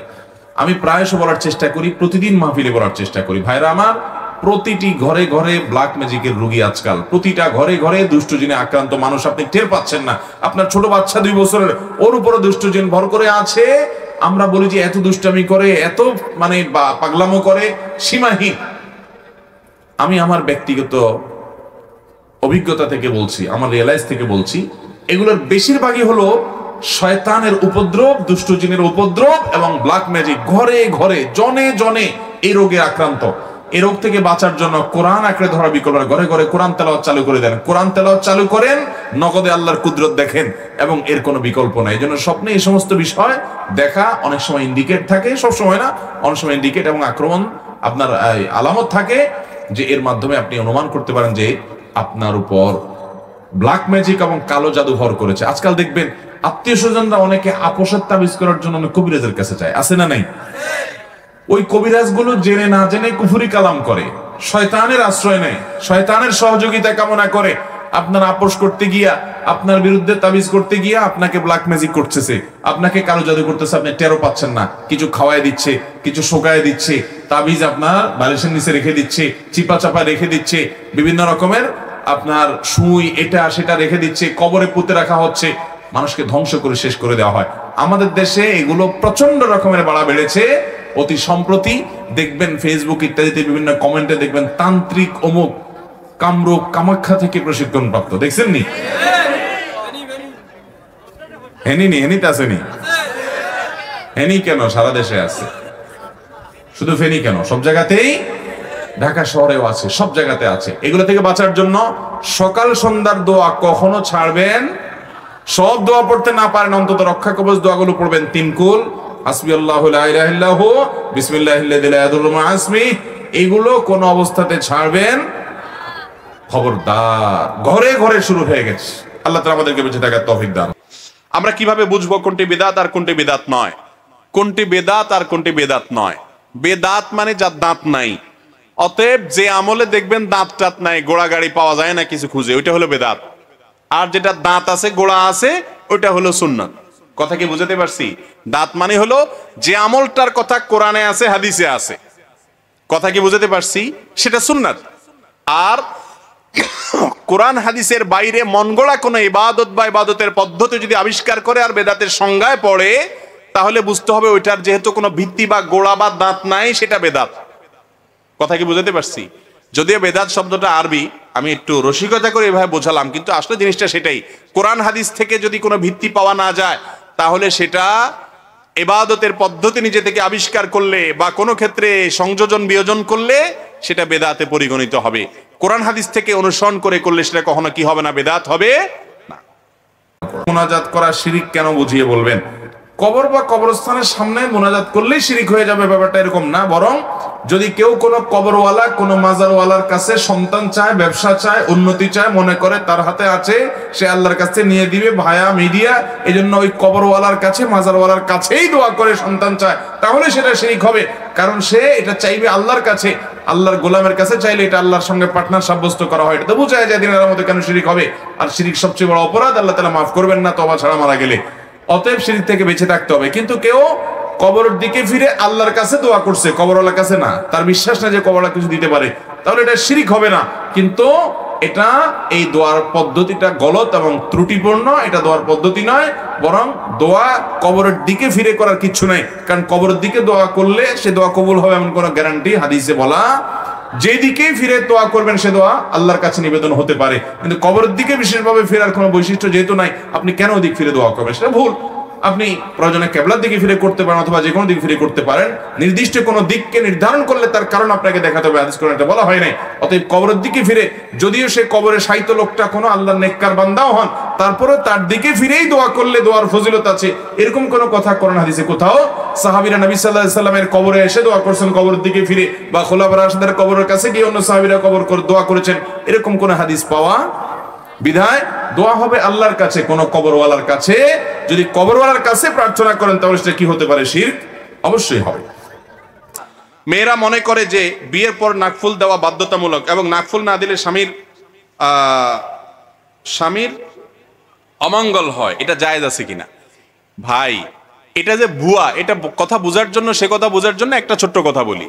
যদি মেয়েরা নাকফুল না দিলে স্বামীর ক্ষতি হইতো, তাহলে স্বামী স্ত্রী ঝগড়া লাগলেই মহিলা নাকফুল খুলে ফেলতো। ঠিক না? ঠিক বলেন। খুব সহজ বুদ্ধি ছিল জামাইরে সোজা করার জন্য, যে চান্দু আমার সাথে ভেজাল করবা, আসো নাকফুল খুলে দিলাম, তুমি শেষ। এরকম কি হয় কখনো? কত মহিলা আছে স্বামীরে কোনো কিছুতে দমাইতে না পাইরা মাইরা কুইটা টুকরা টাকরা করে রান্না বাড়া করতেছে, পত্রপত্রিকা আসতেছে না এসব খবর? তো এইসব কষ্ট করার দরকার আছে বেচারির? যদি মহিলার মুখ নাকফুল না থাকলে পুরুষের ক্ষতি হয়ে যায়, তো নাকফুল খুলে দিলে তো শেষ হয়ে যায়, ওটা শেষ। এগুলো সব যে ভিত্তিহীন ভুয়া, এই গর্তা থেকে, এই তত্ত্ব থেকে সেটা বোঝা যায় কি যায় না? কে নাকফুল না পড়লো তার এফেক্ট আরেকজনের উপরে পড়বে। একজনের পাপের বোঝা বা দোষের বোঝা, এটা পাপ না, দোষ না। একজন কিছু না করলে আরেকজনের উপরে এফেক্ট কখনো হয় না, এটা ভিত্তিহীন। মহিলা নাকফুল পড়বে না পড়বে এটা তার ব্যাপার, এতে স্বামীর ক্ষতি হওয়ার কোনো আশঙ্কা নাই। এগুলা কুসংস্কার। নামাজরত অবস্থায় দোয়ায়ে মাসুরা পড়ে সালাম ফিরানোর পূর্বে কোরআনের আয়াত দিয়ে দোয়া করা যাবে কিনা, বা কি কি দোয়া পড়তে পারবো? ভাইরা আমার, নামাজের শেষ বৈঠকে আমরা যে দোয়ায়ে মাসুরা পড়ি, আল্লাহুম্মা ইন্নী যালামতু নাফসি যুলমান কাসীরা, অত্যন্ত আবেগঘন একটা দোয়া। আপনি নামাজের পুরো নামাজের ভিতরে মনোযোগ রাখতে পারেন বা না পারেন, এই দোয়াটা পড়ার সময় আপনার মনোযোগ আসা চাই। এটার অর্থের দিকে খেয়াল করবেন। আল্লাহুম্মা ইন্নী যালামতু নাফসি যুলমান কাসীরা, আল্লাহ আমি নিজের প্রতি অনেক অবিচার করছি, অনেক জুলুম করেছি, অনেক গুনাহ পাপাচার করেছি। এমনকি এই যে নামাজ, পুরো নামাজ শেষ করলাম, মনোযোগ কতদিক চলে গেছে? মনোযোগ নষ্ট হয়ে গেছে, আমি নিজের প্রতি নিজে জুলুম করেছি। আল্লাহুম্মা ইন্নী যালামতু নাফসি যুলমান কাসীরা। এরপরে কি? ওয়ালা ইয়াগফিরুদ যুনুবা ইল্লা আল্লাহ, পাপাচার সমূহ আপনি ছাড়া কেউ মাফ করতে পারেন না। ফাগফিরলি মাগফিরাতাম মিন ইনদিক ওয়ারহামনি ইন্নাকা আনতাল গফুরুর। আল্লাহ আপনি মাফ করে দেন, আপনি রহম করেন, আপনি গফুর, ক্ষমাশীল, আপনি দয়ালু। এটা বলে এরপর আপনি সালাম ফিরালেন, মানে আল্লাহর কাছে মাপ চেয়ে ফিনিশিংটা অন্তত ভালো করলেন। এই জায়গাতে দোয়া কবুল হয়। নামাজের শেষ বৈঠকে কি হয়? নবী করিম সাল্লাল্লাহু আলাইহি ওয়াসাল্লাম বলেছেন, সুম্মা লিয়াতাখাইয়ার মিনাদ দুআ মা শা। শেষ বৈঠকে দুরুদ, আত্তাহিয়াত দুরুদ পড়ার পর সে তার যে কোনো চাওয়া আল্লাহর কাছে নিবেদন করবে। অবশ্যই সেটা বর্ণিত কোরআন হাদিসে বর্ণিত দোয়া হতে হবে। এজন্য এটা দোয়া কবুলের জায়গা। এখানে দোয়ায়ে মাসুর বা হাদিস বর্ণিত দোয়া আপনি করতে পারেন। নবী করিম সাল্লাল্লাহু আলাইহি ওয়াসাল্লাম এখানে আল্লাহুম্মা ইন্নী যালামতু নাফসি যুলমান কাসীরা ছাড়া আরো একটা দোয়া পড়তেন প্রায়, সেটা হলো আল্লাহুম্মা ইন্নী আউযু বিকা মিন আযাবি জাহান্নাম ওয়া মিন আযাবিল কবর। আল্লাহ আমি জাহান্নাম থেকে এবং আযাব, কবরের আযাব থেকে পানা চাই। ওয়া আউযু বিকা মিন ফিতনাতিল মাহইয়া ওয়াল মামাত, জীবন এবং মরণের ফিতনা থেকে পানা চাই। ওয়া আউযু বিকা মিন শাররি ফিতনাতিল মাসিহিদ দাজ্জাল, দাজ্জালের ফিতনা থেকে পানা চাই। চারটা বিষয় থেকে পানা চাইতেন, জাহান্নাম, কবরের আযাব, জীবন মরণের ফিতনা এবং দাজ্জালের ফিতনা। আল্লাহ তাআলা আমাদেরকে এই দোয়াটা বিশেষ করে পড়ার তৌফিক দান করুন। মুখস্থ করে নেবেন এবং পড়বেন শেষ বৈঠকে। রাসূল সাল্লাল্লাহু আলাইহি সাল্লামকে সৃষ্টি না করলে পৃথিবীর কোনো কিছু সৃষ্টি করা হতো না, এটা সত্য নাকি মিথ্যা? ভাই, নবী করিম সাল্লাল্লাহু আলাইহি সাল্লামকে সৃষ্টি না করা হলে কিছু সৃষ্টি করা হতো না, এই মর্মে একটা হাদিস পাওয়া যায়। সে হাদিসকে হাদিস বিশারদরাই জাল বলেছেন। যেই টাকাকে ব্যাংক কেটে দিয়ে কোনায় আপনার একটা ছিদ্র করে দিয়ে ঘোষণা দেয় এটা জাল, তারপরে সে টাকা কেউ নিবে? যে এটা তো টাকা, বাংলাদেশ ব্যাংকে সিল আছে, তো সে বাংলাদেশ ব্যাংকই তো আবার এটাকে দাগ দিয়ে দিছে। হাদিস ঠিকই কিতাবে আছে, কিন্তু যে কিতাবে আছে মুহাদ্দিসরাই আবার বলে দিয়েছেন এটা কি জাল। তো আপনি হাদিসটা নিলেন আর জালটা তাদের কমেন্টটা নিলেন, এটা কিভাবে হতে পারে? এই জন্য নবী সাল্লাল্লাহু আলাইহি সাল্লামকে সৃষ্টি না করা হলে আসমান জমিন সৃষ্টি করা হতো না। এই মর্মে যে হাদিস পাওয়া যায় সেই হাদিসটি সহিহ বা বিশুদ্ধ নয়, সেটা জাল, ভিত্তিহীন। তবে এটা ঠিক যে প্রিয় নবী সাল্লাল্লাহু আলাইহি সাল্লাম আল্লাহর কাছে এত মর্যাদাবান যে তার সাথে আল্লাহ সৃষ্টি জগতের কারোর কোনো তুলনা চলে, কিন্তু তার মর্যাদা দিতে গিয়ে মিথ্যা কথা বা বানোয়াট হাদিস বলার কোনো প্রয়োজন নাই। পারিবারিকভাবে বিয়ে হওয়ার পর স্ত্রীকে বলে স্বামী তোমাকে আমার পছন্দ হয়নি, এমন অবস্থায় স্ত্রীর করণীয় কি? অনেক স্বামী, অনেক স্ত্রীর মধ্যে রোগ আছে যে বিয়ের পর বলে দেখো তোমাকে আসলে আমার পছন্দ হয় নাই, মা বাবার পছন্দে বিয়ে করছি, আমার আসলে ভালো লাগে নাই, তারপরেও করছি আমি। এরকম অনেক অমানুষ ছোট লোক স্বামী, ছোট লোক স্ত্রী আছে না নাই? বিয়ের পরে আপনি এই কথা বলার রাইট আপনাকে ইসলাম দেয় নাই। এটা আপনি বলা মানে একটা লোককে অপমান করা, অসম্মান করা, তুচ্ছতাচ্ছিল্য করা। আল্লাহ বলেছেন ওয়াশিরুহুন্না বিল মারুফ, তোমরা তোমাদের বউদের সাথে, স্ত্রীদের সাথে সুন্দরভাবে জীবন যাপন করবে। এটা সুন্দরভাবে জীবন যাপন হতে পারে না যে আপনি তাকে বললেন তোমাকে আমার পছন্দ হয় না তারপর আমি বিয়ে করছি। আপনাকে বিয়ে করতে বলছে কে? আপনার যদি অপছন্দ হয় আপনি তখনই বাধা দেওয়া দরকার ছিল। আপনি তখন বিয়ে করে এখন বলতেছেন আমার তোমাকে পছন্দ হয় নাই। এটা অবশ্যই একটি ন্যাক্কারজনক কাজ, গুনাহের কাজ, পাপের কাজ। এগুলোর কারণে আমাদের আমল বরবাদ হয়। আল্লাহ তাআলা আমাদের সবাইকে দাম্পত্য জীবনে সুখী হওয়ার জন্য এই সমস্ত ছোট লোকই পরিহার করার তৌফিক দান করুন। দাম্পত্য জীবনে সুখী হওয়ার জন্য দুইটা জিনিস লাগবে। কয়টা জিনিস ভাই? একটা হলো সবর, আর একটা হলো শুকর। একটা হলো সবর, আর একটা হলো আপনি যার সাথে জীবন যাপন করছেন, সংসার করছেন, তার কিছু ভুলভাল দেখছেন, সবর করবেন। ভালো কিছু পাইছেন, শুকর আদায় করবেন। এছাড়া আপনি কখনো দাম্পত্য জীবনে সুখী হতে পারবেন। আমাদের এলাকায় একটা রীতি চালু আছে, খতমা শেফায়েত, যেটা নাকি 40 জন মুন্সি মাওলানা দিয়ে জনপ্রতি চাঁদা আদায় করে দোয়া করলে নাকি বালা মুসিবত দূর হয়ে যাবে। কতটুকু মুসিবত, কতটুকু যুক্তিযোগ্য জানতে চাই। ভাইরে, মুসিবত দূরের জন্য নবী করিম সাল্লাল্লাহু আলাইহি সাল্লাম শিখাইছেন যে বেশি বেশি ইস্তেগফার করতে হবে। সবাই আল্লাহর কাছে ক্ষমা চাইবে, যার মুসিবত আছে সে ক্ষমা চাবে। মুসিবতটা যদি জাতীয় হয় তাহলে জাতীয়ভাবে সবাই ক্ষমা চাইবে, ইস্তেগফার করবে, দুরূদ পড়বে, আল্লাহর কাছে দোয়া করবে, দান সাদকা করবে, নামাজ পড়ে আল্লাহর কাছে সাহায্য চাইবে। এগুলোতে বিপদ দূর হয়। বিপদ দূর হওয়ার জন্য এরকম নির্দিষ্ট সংখ্যক মৌলবী সাহেব এসে নির্দিষ্ট সংখ্যক দোয়া পড়লে বিপদ দূর হয়, এরকম কোনো কথা আমার নবী করিম সাল্লাল্লাহু আলাইহি সাল্লাম কখনো বলেনও নাই, করেনও নাই। কথা কি বুঝাতে পারছি? বিপদ দূর হওয়ার আমল নবীজি শিক্ষা দিচ্ছেন না, দেন নাই? তাহলে নিজেরা আবার মন গড়া আরেকটা বানাবেন কেন? আমরা তো অনুসরণ করব কাকে? কথা বলেন, কাকে অনুসরণ করবেন? মা আতাকুমুর রাসূলু ফাখুযু, রাসূল যা করতে বলেছেন, যা দিয়েছেন সেটাকে ধরো। ওমা নাহাকুম আনহু ফান্তাহু, যেটা নিষেধ করেছেন সেটা করবা না। তো রাসূল সাল্লাল্লাহু আলাইহি সাল্লাম তো এই খতমে শাফায়াতের কথা বলে যান নাই। তিনি তো বলছেন যে আস-সাদকাতু তারুদ্দুল বালা, তোমরা দান করো, গরিবকে দাও, টাকা পয়সা দাও, বিপদ আসলে বিপদ দূর হবে। বিপদ আসছে, কানাইজা হাজাবাহু আমরুন ফাজা ইলা সালাহ, নামাজ পড়ো, সালাতুল হাজত পড়ো, এগুলো না তিনি শিখাইছেন। এই খতম, আপনার বিপদ আসছে, পয়সা দিছেন, আমরা 20 জন হুজুর মিলে বৈশা আপনার বিপদ দূর করে দিলাম, এরকম কোন সিস্টেম ইসলামে নাই। হ্যাঁ, আপনি ওলামাদের কাছ থেকে দোয়া চাইতে পারেন, ওলামারাও দোয়া চাইবেন, আর খতম পড়ায় ওলামাদের হাদিয়া দিতে হবে কেন? এমনি হাদিয়া দেন, আল্লাহ তাআলা বিপদ দূর করবেন। কথা কি বুঝাতে পারছি? আমার একটা প্রশ্ন, আমার এলাকায় মহিলাদের তালিম হয়, সেটা জায়েজ আছে কিনা? মহিলাদের তালিম যদি মহিলারা করে, সেখানে যদি কোরআন হাদিসের কথা বলা হয়, মন গড়া কিছু কথা না বলে, মহিলাদের পর্দার সাথে বলে, পুরুষের কানে না যায়, আবার বাসা বাড়ি থেকে পুরুষরা এনে দিয়ে যায়, স্বামীদের অনুমতি, মুরব্বীদের অনুমতি নিয়ে আসে, সংসার ছেড়ে না করে, এক এলাকার থেকে সংসার ঘর বাড়ি ছেড়ে আরেক এলাকায় না যায়, সিস্টেম মতো করে, তাহলে তালিম করাতে কোনো অসুবিধা নাই। কথা কি বুঝাতে পারছি? আর যদি সিস্টেম লঙ্ঘন করে তাহলে সেটা গুনাহ হবে। হাদিস মোতাবেক যে যাকে ভালোবাসে হাসরের দিন সে তাকে পাবে। যদি একজন জান্নাতি হয় অপরজন জাহান্নামী হয়, আমার প্রশ্ন হলো কিভাবে দুইজন মিল হবে? বাহ, ভালো প্রশ্ন। দেখুন, আলমার ও মা আমান আহাব, মানুষ যাকে ভালোবাসবে কিয়ামতের ময়দানে তার সাথে থাকবে, হাদিসে নবী সাল্লাল্লাহু আলাইহি ওয়াসাল্লাম বলেছেন। এর মানে হলো এই ভালোবাসা যখন আল্লাহর জন্য হবে, আল্লাহকে খুশি করার জন্য হবে, তখন উভয় জান্নাতি হবেন, তখন দুইজন একজন আরেকজনের সাথে থাকবেন। আর যদি ভালোবাসাটা আল্লাহর জন্য না হয়, দুইজন আল্লাহওয়ালা না হয়, তাহলে সেক্ষেত্রে এই হাদিস প্রযোজ্য না। এই হাদিসের উদ্দেশ্যই হলো কোনো মানুষ যদি একে অন্যকে আল্লাহর জন্য ভালোবাসে, তার মানে দুইজনই নেককার, তাহলে তারা দুইজনই জান্নাতে থাকবে পরস্পরের সাথে। কিন্তু আর এই ভালোবাসা যদি দুনিয়ার কারণে হয়, ধরুন একজন স্বামী স্ত্রীকে ভালোবাসছে, একজন মানুষ একজন মানুষকে ভালোবাসছে, এই ভালোবাসাটা দুনিয়ার কারণে, এই হাদিসে সেটা বোঝানো হয়নি। বোঝানো হয়েছে আল্লাহর খাতিরে যদি ভালোবাসা হয়, তাহলে সেক্ষেত্রে যাকে আল্লাহর খাতিরে ভালোবাসবে উভয়কে আল্লাহর জন্য ভালোবাসার জন্য জানাতে থাকবে।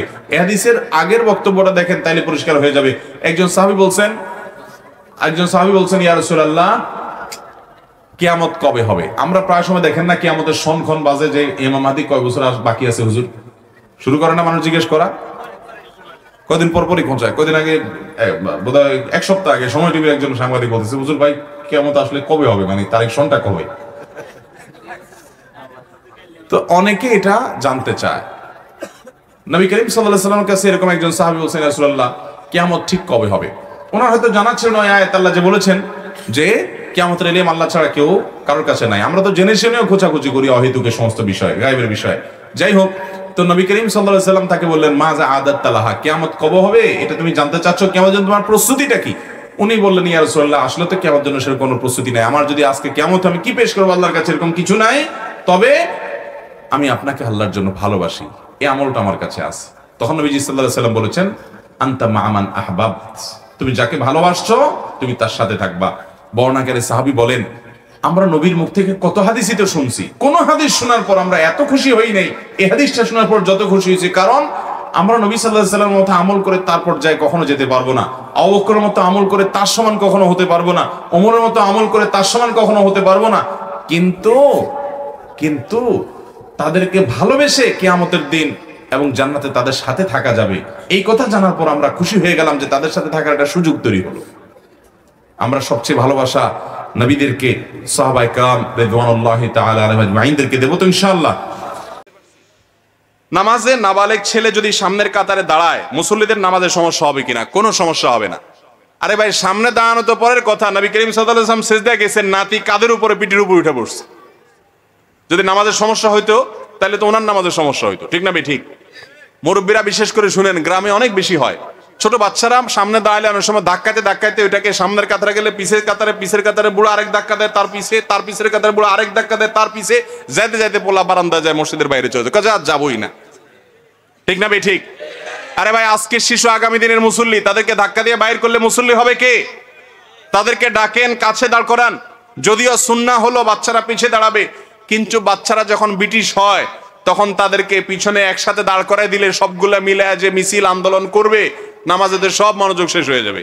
এই জন্য সেই পদ্ধতি যদি করলে ঝামেলা হয়, তাহলে বাপ তার ছেলেকে পাশে রাখলেন, চাচা সামনে রাখলেন, মুরব্বী সামনে রাখলেন, বেশি ইটিস পিটিস করে হালকা করে একটু গুতা দিলেন, একটু তাকে সতর্ক করলেন, এতে সবাই আরামের সাথে নামাজ পড়বেন।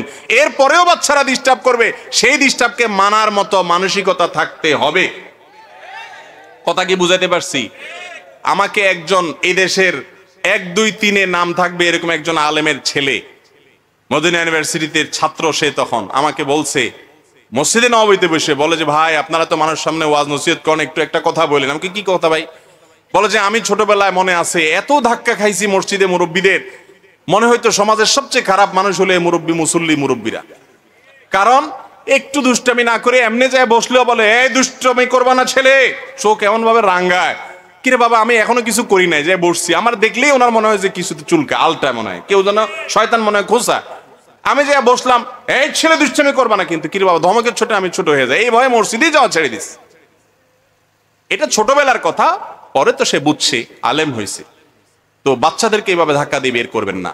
ভালো করে শুনেন, একবার নবী করিম সাল্লাল্লাহু আলাইহি সাল্লাম ইমামতি করতেছেন, নামাজের মধ্যে হঠাৎ বাচ্চার কান্নার আওয়াজ আসছে।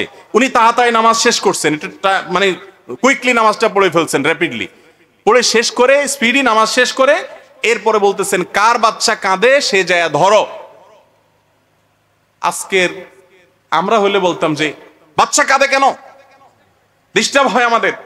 না, নবীজি এটা বলতেন না। বাচ্চার ডিস্টার্ব এতটুকুকে কি করতে হবে, মেনে নিতে হবে। নবীজির নাতি যখন পিঠের উপর উঠে বসছে, উনি সেজদায় গেছেন, নাতি তো আর নামে না, গোড়ার পিঠে উঠছে। এখন যখন নামে না, উনি তো চাইলে একটু ইটিস ফিটিস করে, একটু এদিক সেদিক করে, আমরা অনেক সময় নামাই না, উনি তো চাইলে একটু নাড়াচাড়া করে নামাইতে পারতেন, তাই না? কিন্তু সেটা করেন নাই। হাদিস থেকে বোঝা যায় তিনি অপেক্ষা করেছেন, নাতি নেমেছেন, তারপর তিনি উঠেছেন। উঠার পর আবার হাদিস থেকে এটাও পাওয়া যায় না যে মেয়ে ফাতেমা রাদিয়াল্লাহু আনহাকে ডেকে বলেছেন, এই ফাতেমা নাতিদেরকে কেন ধরো না, আমার নামাজে ডিস্টার্ব করে। এটা কিন্তু তিনি বলেছেন বলে হাদিসে পাওয়া যায় না। তার মানে বাচ্চাদের এতটুকু ডিস্টার্বকে নবী করিম সাল্লাল্লাহু আলাইহি সাল্লাম সহ্য করেছেন। অতএব আমরা আমাদের বাচ্চাদের এগুলোকে সহ্য করা লাগবে কি লাগবে না বলেন? শুধু ইল্লাল্লাহ জিকির করা জায়েজ আছে কিনা? ভাইরে, ইল্লাল্লাহ জিকির করা জায়েজ আছে কিনা এই প্রশ্ন কেন করবেন? জিকির এটা তো নবী করিম সাল্লাল্লাহু আলাইহি সাল্লামের শেখানো পদ্ধতি অনুযায়ী, মূলনীতি অনুযায়ী করবেন। ইল্লাল্লাহ শব্দটা নবীজির যুগে ছিল কি ছিল না? নবী করিম সাল্লাল্লাহু আলাইহি সাল্লামের যুগে ইল্লাল্লাহ এই শব্দটা আসিল না আসিল না? লা ইলাহা ইল্লাল্লাহর মধ্যে ইল্লাল্লাহ আছে না? তো নবীজি সাল্লাল্লাহু আলাইহি সাল্লাম লা ইলাহা ইল্লাল্লাহ বলেন নাই? তার মধ্যে ইল্লাল্লাহ আছে না? তিনি ইল্লাল্লাহকে আলাদা করে কোন জিকির করেছেন বলে কোনো হাদিস পাওয়া যায় না। তো নবী করিম সাল্লাল্লাহু আলাইহি সাল্লাম লা ইলাহা ইল্লাল্লাহ পুরাটাকে একসাথে করে জিকির করছেন, আপনি আলাদা করার দরকার কি পড়ছে আপনার? আমি কি বুঝাইতে পারছি? ইল্লাল্লাহ জিকির করা জায়েজ কি না জায়েজ এটা কেন বলতেছেন? আপনি বলবেন যে কারণ যত হাদিস আছে সমস্ত হাদিসে জানা যায় লা ইলাহা ইল্লাল্লাহর কথা, শুধু ইল্লাল্লাহ জিকিরের কথা পাওয়া যায় না। লা ইলাহা ইল্লাল্লাহ 100 বার, 10 বার, 33 বার আছে না নাই বিভিন্ন বারে, কিন্তু ইল্লাল্লাহ এতবার পড়লে এরকম সওয়াব হবে। কোন হাদিস শুনছেন আজ পর্যন্ত? কোন জাল হাদিসে শুনছেন নাই? তো ইবাদতের ক্ষেত্রে হাদিস দেখবেন, জায়েজ খুঁজবেন না। সমাজের প্রভাবশালী ব্যক্তিগণ বা ভাই যদি দুর্বল ব্যক্তির উপরে বা দুর্বল ভাইয়ের উপরে জুলুম ও অত্যাচার করে, তাদের পরিণতি কি হবে? তাদের পরিণতি হলো তারা মুফলিস হবে, ভিখারি হবে। ভিখারি বুঝেন? নবী সাল্লাল্লাহু আলাইহি সাল্লাম বলেছেন আতাদরুনা মানিল মুফলিস, তোমরা কি জানো সবচেয়ে অভাবী কে, ভিখারি কে? সাহাবীরা বলছেন আল মুফলিসু ফিনা মান লা দিনারাহু ওয়ালা দিরহামা, আল্লাহর রাসূল যার টাকা পয়সা নেই আমরা তাকেই তো ভিখারি মনে করি। নবী সাল্লাল্লাহু আলাইহি সাল্লাম বলেছেন না, সেটা না, টাকা পয়সা নাই এটা এমন কি আর হলো, এক সময় আসবে তার হাতে। কিন্তু আসল ভিখারি হলো যে দুনিয়া থেকে অনেক নেক আমল করে নিয়ে গেছে, আখিরাতে কিন্তু দুনিয়াতে মানুষের প্রতি বিভিন্ন জুলুম অত্যাচার অবিচার করছে, গালিগালাজ করেছে, ধমক দিয়েছে, অন্যায় করেছে, টাকা পয়সা মেরে খেয়েছে, ইজ্জত নষ্ট করেছে, গীবত শিকায়াত করেছে। মানুষের অর্থ নষ্ট করার কারণে কিয়ামতের ময়দানে তারা আমলে পাহাড় নিয়ে আসার পরও বহু পাওনাদার একত্র হবে, আল্লাহর কাছে বলবে আল্লাহ আমাকে গালি দিয়েছে, ধমক দিয়েছে, আমি কিছু বলতে পারি নাই। তখন তার ওই যে নেক আমলগুলো করে গেছে সেখান থেকে সওয়াব দিয়ে দিয়ে পাওনাদার বিদায় করা হবে। একসময় তার সমস্ত আমল শেষ হবে, সওয়াব শেষ হবে, তখনও পাওনাদার বাকি আছে। এবার পাওনাদারদের পাপের বোঝা তাকে নিয়ে জাহান্নামে যেতে হবে। এ হলো আসল ভিখারি। এই জন্য কেউ নিজের ভাইকে দুর্বল পেয়ে, কোনো মানুষকে দুর্বল পেয়ে যদি তার প্রতি অবিচার করে, তাহলে তার জন্য এই শাস্তি আছে। আল্লাহ তাআলা আমাদেরকে হেদায়েত দান করুন যেন আমরা কোনো কারোর প্রতি জুলুম করে দুনিয়া থেকে না যাই। যদি অবিচার করে থাকি মাফ চেয়ে তারপরে যাব। এরপর প্রশ্ন হলো মিলাদ কিয়াম নিয়ে ঝগড়া করা কি জায়েজ? মিলাদ কিয়াম এটা নিয়ে ঝগড়া করা জায়েজ আছে কিনা? কোনো কিছু নিয়েই ইসলামে ঝগড়া করা জায়েজ নাই। কথা কি বুঝতে পারছেন? কেউ মিলাদ কিয়াম করে, আপনি জানেন যে নবী করিম সাল্লাল্লাহু আলাইহি সাল্লামকে হাজির নাজির মনে করে দাঁড়ায় যাওয়া জায়েজ নাই, আপনি দাঁড়ায়েন না, কিন্তু আরেকজন দাঁড়ায়, সেজন্য ঝগড়াঝাটি করা কি নাই? জায়েজ নাই। পারলে বুঝান, আর না পারলে তারটা সে করুক, আপনারটা আপনি করেন। গন্ডগোল ফাসাদ হয় সমাজে, এমন কাজ করা জায়েজ হবে না। মনে রাখবেন, গন্ডগোল করে কখনো মিলাদ, বেদাত বা কোনো কিছু দূর করা যায় না। বুঝাইয়া আপনার আখলাক দিয়ে, আচরণ দিয়া সেটা আপনি বুঝাতে পারেন ইনশাআল্লাহ বিইذনিল্লাহ। সুদ প্রদেয় ব্যক্তির ইবাদত কবুল হবে কিনা? ভাই, সুদখোর সম্পর্কে বলেছি 7টি ধ্বংসাত্মক মহাপাপের মধ্যে একটা সুদখোর। এটা আল্লাহর কাছে অনেক জঘন্য অপরাধী, কিয়ামত দিন পাকড়াও হবে অনেক বড় ভাবে। কিন্তু তাই বলে সুদখোরের নামাজ কবুল হবে না এমন কোনো কথা হাদিসে বলা হয় নাই। ওটা আরেক জিনিস, তার নামাজটা সে পড়বে, নামাজ পড়লে নামাজ হবে, কিন্তু সুদের কারণে সে গুনাহগার হবে, সের জন্য আল্লাহর কাছে পাপিষ্ট হবে। এখন কথা হলো যে এদিকে নামাজও পড়তেছে, এদিকে সুদও পড়তেছে, তাহলে তার কি হবে? আল্লাহ রাব্বুল আলামিন চাইলে তাকে তার নামাজকে কবুল না করে জাহান্নামে দিতে পারেন, অথবা জাহান্নামের শাস্তি শেষ হওয়ার পর নামাজের বিনিময় জান্নাতে এসে পেতে পারে, আবার চাইলে মাফও করতে পারে। এটা আল্লাহর উপরে ফয়সালা। কিন্তু সে হারামখোর, এতে কোনো সন্দেহ নাই। হারামখোরি করলে যে নামাজ হবে না সেরকম কোনো কথা নাই। আমার বিয়ের বয়স 11 বছর হয়েছে, কিন্তু আমার কোনো বাচ্চা হয় নাই। আমার শাশুড়ি কোনো কিছু নিয়ে ঝগড়া লাগলেই আমাকে এবং আমার স্বামীকে ভাঞ্জা, আটকুরা বলে খোঁটা দেয় এবং বলে আল্লাহ যেন আমাদের কোনো সন্তান না দেয়, বদদোয়া করে। এমন অবস্থা আমাদের করণীয় কি?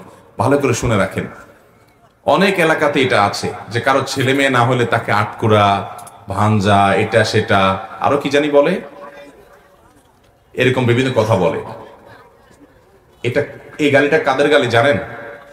কোরআনে আল্লাহ তাআলা উল্লেখ করেছেন কাদের গালি? এটা কাফেরদের গালি। এই গালিটা কাদের গালি? কাফেররা এই গালিটা কাকে দিত?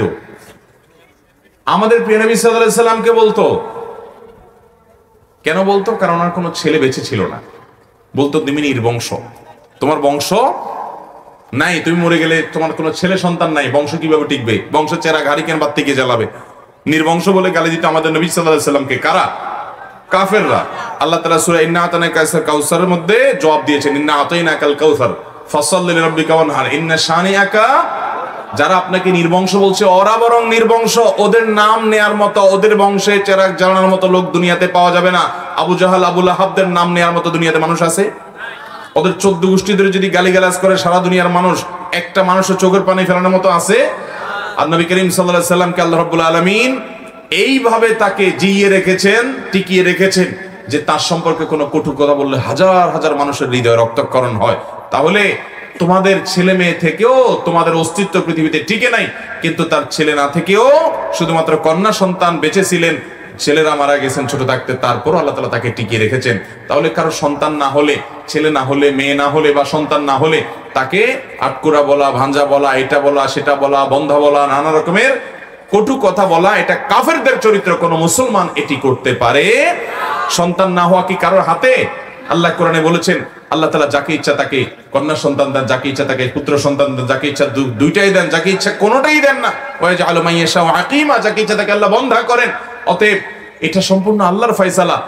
বিধায় এই ব্যাপারে কোনো কটু কথা বললে সে গুনাহগার হবে, কবিরা গুনাহ হবে। এই যে সূরা হুজরাতে আল্লাহ যে নিষেধ করেছেন, সে নিষেধাজ্ঞা লঙ্ঘনকারী হবে।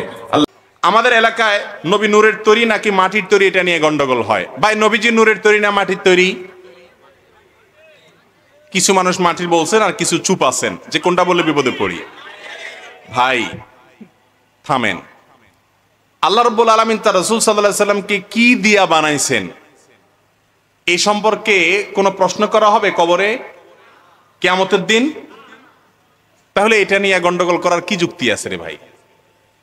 নবী করিম সাল্লাল্লাহু আলাইহি সাল্লামের কথা মানতে হবে, তাকে অনুসরণ করতে হবে, তার সম্পর্কে কোরআন হাদিসে যেতটুকু আছে এতটুকু বিশ্বাস করতে হবে, তার প্রতি ঈমান আনার অংশ হিসাবে তাকে মাটির তৈরি, নূরের তৈরি বলতে হবে এমন কোনো কথা নাই যে এটাই বলতে হবে। তবে তিনি মানুষ ছিলেন। সূরা কাহাফ এর শেষ আয়াত 16 নম্বর পারার একেবারে সূরা কাহাফের লাস্টের আয়াতে আল্লাহ বলছেন, কুল, হে রাসূল আপনি বলে দেন। রাসূলকে আল্লাহ বলতেছেন আপনি নিজেই বলে দেন, ইন্নামা আনা বাশারুন, নিশ্চয় আমি একজন মানুষ, মিসলুকুম, তোমাদের মতো মানুষ। আরে আমাদের মতো হলে কেমনে হয়? না, একটু পার্থক্য আছে। ইউহা ইলাইয়া, পার্থক্য হলো তোমরাও মানুষ, আমিও মানুষ, আমার কাছে ওহী আসে সেজন্য আমি নবী, তোমাদের কাছে ওহী আসে না সেজন্য তোমরা উম্মত, সাধারণ মানুষ। এ হলো পার্থক্য। তাহলে আয়াত থেকে বোঝা গেল নবীজি কি ছিলেন? মানুষ ছিলেন। আর মানুষ মাটির তৈরি, সেই হিসেবে ওনাকে মাটির তৈরি বলা হয়। কিন্তু মাটির তৈরি বললে যদি আমাদের কিছু ভাইরা কষ্ট পান, দরকার নাই তো, আপনি বলেন নবীজি মানুষ ছিলেন, বাস। দরকার কি আপনার মাটির তৈরি এটা আলাদা করে বের করার? হাদিস কোরআনে কোথাও উনি কি দিয়ে তৈরি হয়েছে উপাদানের কথা আলাদা করে খুঁটে খুঁটে বলা হয় নাই। তিনি মানুষ এটুকু বলেন। তিনি নবী, তিনি মানুষ ছিলেন, বাস। মানুষ কিসের তৈরি সেটা সবাই জানে। এটা আর খুঁটিয়ে বলে সমাজে যদি বিবাদ তৈরি হয়, মানুষ ভুল বুঝে। অনেকে তো মনে করে নবীকে মাটির তৈরি বললে তারা রাসূলের দুশমন, এদেরকে হত্যা পর্যন্ত করতে হবে, এরকম উগ্র এবং চরম কথা পর্যন্ত অনেকে বলে কি বলে না। আল্লাহ তাআলা আমাদের ভাইদেরকে হেদায়েত দান করুন। শুধু একটা কথা বলে শেষ করি, সেটা হলো ভাই, নূর মানে কি জানেন? আলো। আর মাটি মানে তো মাটি। আমাদের সমাজে কিছু মানুষ বলে, কিছু ভাইরা, আমাদেরই ভাই, তারা আমাদেরই ভাই, মুসলমান ভাই, তারা বলেন যে নবীজি নূরের তৈরি। নূরের তৈরি মানে আলোর তৈরি। আর কিছু মানুষ বলেন মাটির তৈরি। এখন যারা নূরের তৈরি বলে, তারা কেন নূরের তৈরি বলে? তারা বলে রাসূলকে মাটির তৈরি বলবো। মাটি তো একটা সাধারণ জিনিস, তুচ্ছ জিনিস। নূর, আলো তো একটা দামি জিনিস। এখন আমি আপনাদের প্রশ্ন করি, নূরের দাম বেশি, আলোর দাম বেশি, না মাটির দাম বেশি? কেমনে মাটির দাম বেশি? এক ট্রাক মাটির দাম বেশি না এক ট্রাক লাইটের দাম বেশি? এই ভাই, এক ট্রাক লাইটের দাম বেশি না এক ট্রাক মাটির দাম বেশি? তো আপনারা যে বললেন আমার মাটির দাম বেশি, কিভাবে বললেন ভাই? এটা তো দুনিয়ার দাম। আল্লাহ তাআলা যদি বলেন যে আমি এক মুঠো মাটিকে এমন দাম দিলাম, এমন সম্মান দিলাম, দুনিয়ার সব চন্দ্র সূর্যকে সে সম্মান দিলাম না, আল্লাহ সে ক্ষমতা আছে না নেই? চন্দ্র সূর্যকে কে আল্লাহ তাআলা ফেরেশতাদেরকে দিয়ে সিজদা করাইছেন? কিন্তু আদম আলাইহিস সালামকে সিজদা করাইছেন। উনি কিসের তৈরি? মাটিকে আল্লাহ যদি সম্মান দেয় তাহলে তার মর্যাদা হবে। লাইটকে যদি আল্লাহ সম্মান না দেয়, আলোকে যদি সম্মান না দেয়, তার মর্যাদা হবে না। আল্লাহ যাকে সম্মান দেয় তার মর্যাদা হবে। ফেরেশতাকে যারা সিজদা করেছেন, সম্মান করেছেন, তারা ফেরেশতারা কিসের তৈরি? নূরের তৈরি। তাহলে আমার নবীজিকে যদি আপনি নূরের তৈরি বলেন, উনি ফেরেশতাদের দলে যাবেন। ফেরেশতাদের দলে গেলে সিজদা দেওয়া পার্টি হবেন না নেওয়া পার্টি হবেন? আদম আলাইহিস সালাম সিজদা পাইছেন না দিছেন? নবীজিকে যদি নূরের তৈরি বলেন তাহলে ফেরেশতাদের দলে যাবে, কারণ তারা নূরের তৈরি। তাহলে ফেরেশতাদের দলে গেলে আমার নবীজি সিজদা দেওয়ার পার্টি হলেন না নেওয়ার পার্টি হলেন? আর সিজদা দিলে সেটা সম্মানের না, যে পায় তার সম্মান। তাহলে নবীজিকে নূরের তৈরি বলছেন আপনি সম্মান দেওয়ার জন্য, আসলে তাতে তো সম্মান হইতেছে না। তারপরে এই সমস্ত আলাপ আলোচনা যদি আমাদের কোনো ভাই বোনের কষ্টের কারণ হয়, তারা নবী সাল্লাল্লাহু আলাইহি ওয়াসাল্লামকে মহব্বত করে এটা করে, এই ভুল ভাবেও মহব্বত করে সেটার প্রতি শ্রদ্ধা রেখে ঝগড়াঝাটি না করা, গন্ডগোল ফাসাদ না করা আমাদের উচিত। আল্লাহ তাআলা আমাদের সবাইকে বুঝার তৌফিক দান করুন। সম্মানিত মাওলানা সাহেব, অন্যের জমিন এবং বাড়ি জোর করে দখল করে খাইলে কি হবে, এই সম্পর্কে জানতে চাই। ভাইরে, অন্যের সম্পদ যদি জবরদখল করে কেউ, জোর করে আত্মসাৎ করে কেউ, গায়ের জোরে কারোর জমি, কারোর সম্পদ যদি কেউ মেরে দেয়, খেয়ে ফেলে, নবী করিম সাল্লাল্লাহু আলাইহি সাল্লাম বলেছেন এই ব্যক্তির শাস্তি হবে, আল্লাহ রাব্বুল আলামিন এই ব্যক্তিকে সাতবক জমিনের নিচে ধসাতে থাকবেন। তার গলায় আল্লাহ তাআলা সপ্ত আসমান জমিন আল্লাহ তাআলা তার গলায় ঝুলিয়ে দিবেন। যারা অন্যায়ভাবে সম্পদ আত্মসাৎ করে, এরা কি সেগুলো সব ভোগ করতে পারে? ভাই, আমাদের প্রত্যেকটা মানুষের মধ্যে প্রবণতা আছে, আমরা চান্স পাইলেই অন্যের সম্পদ কিভাবে মারবো, অন্যকে কিভাবে ঠকাবো, অন্যকে কিভাবে আপনার পিছাবো, দুর্বল করব, তারটা কিভাবে মেরে খাবো, এই প্রবণতা আমাদের মধ্যে। আর যারা সৎ, তাদের একটা বড় অংশ সুযোগের অভাবে সৎ, পায় না তাই করে না। কিন্তু চান্স পাইলে একটু চেয়ারম্যান সাহেবের বদনামিতে বহুত বলতে পারেন, আপনারা বানাই দিলে এরপর দেখা যাবে গম কি পরিমাণ চুরি করে, নিজের আত্মীয় স্বজনদের দিয়া দুর্নীতি কি পরিমাণ করেন, আপনারা নিজেরে বানাই দিলে তখন টের পাওয়া যাবে। ঠিক না ঠিক?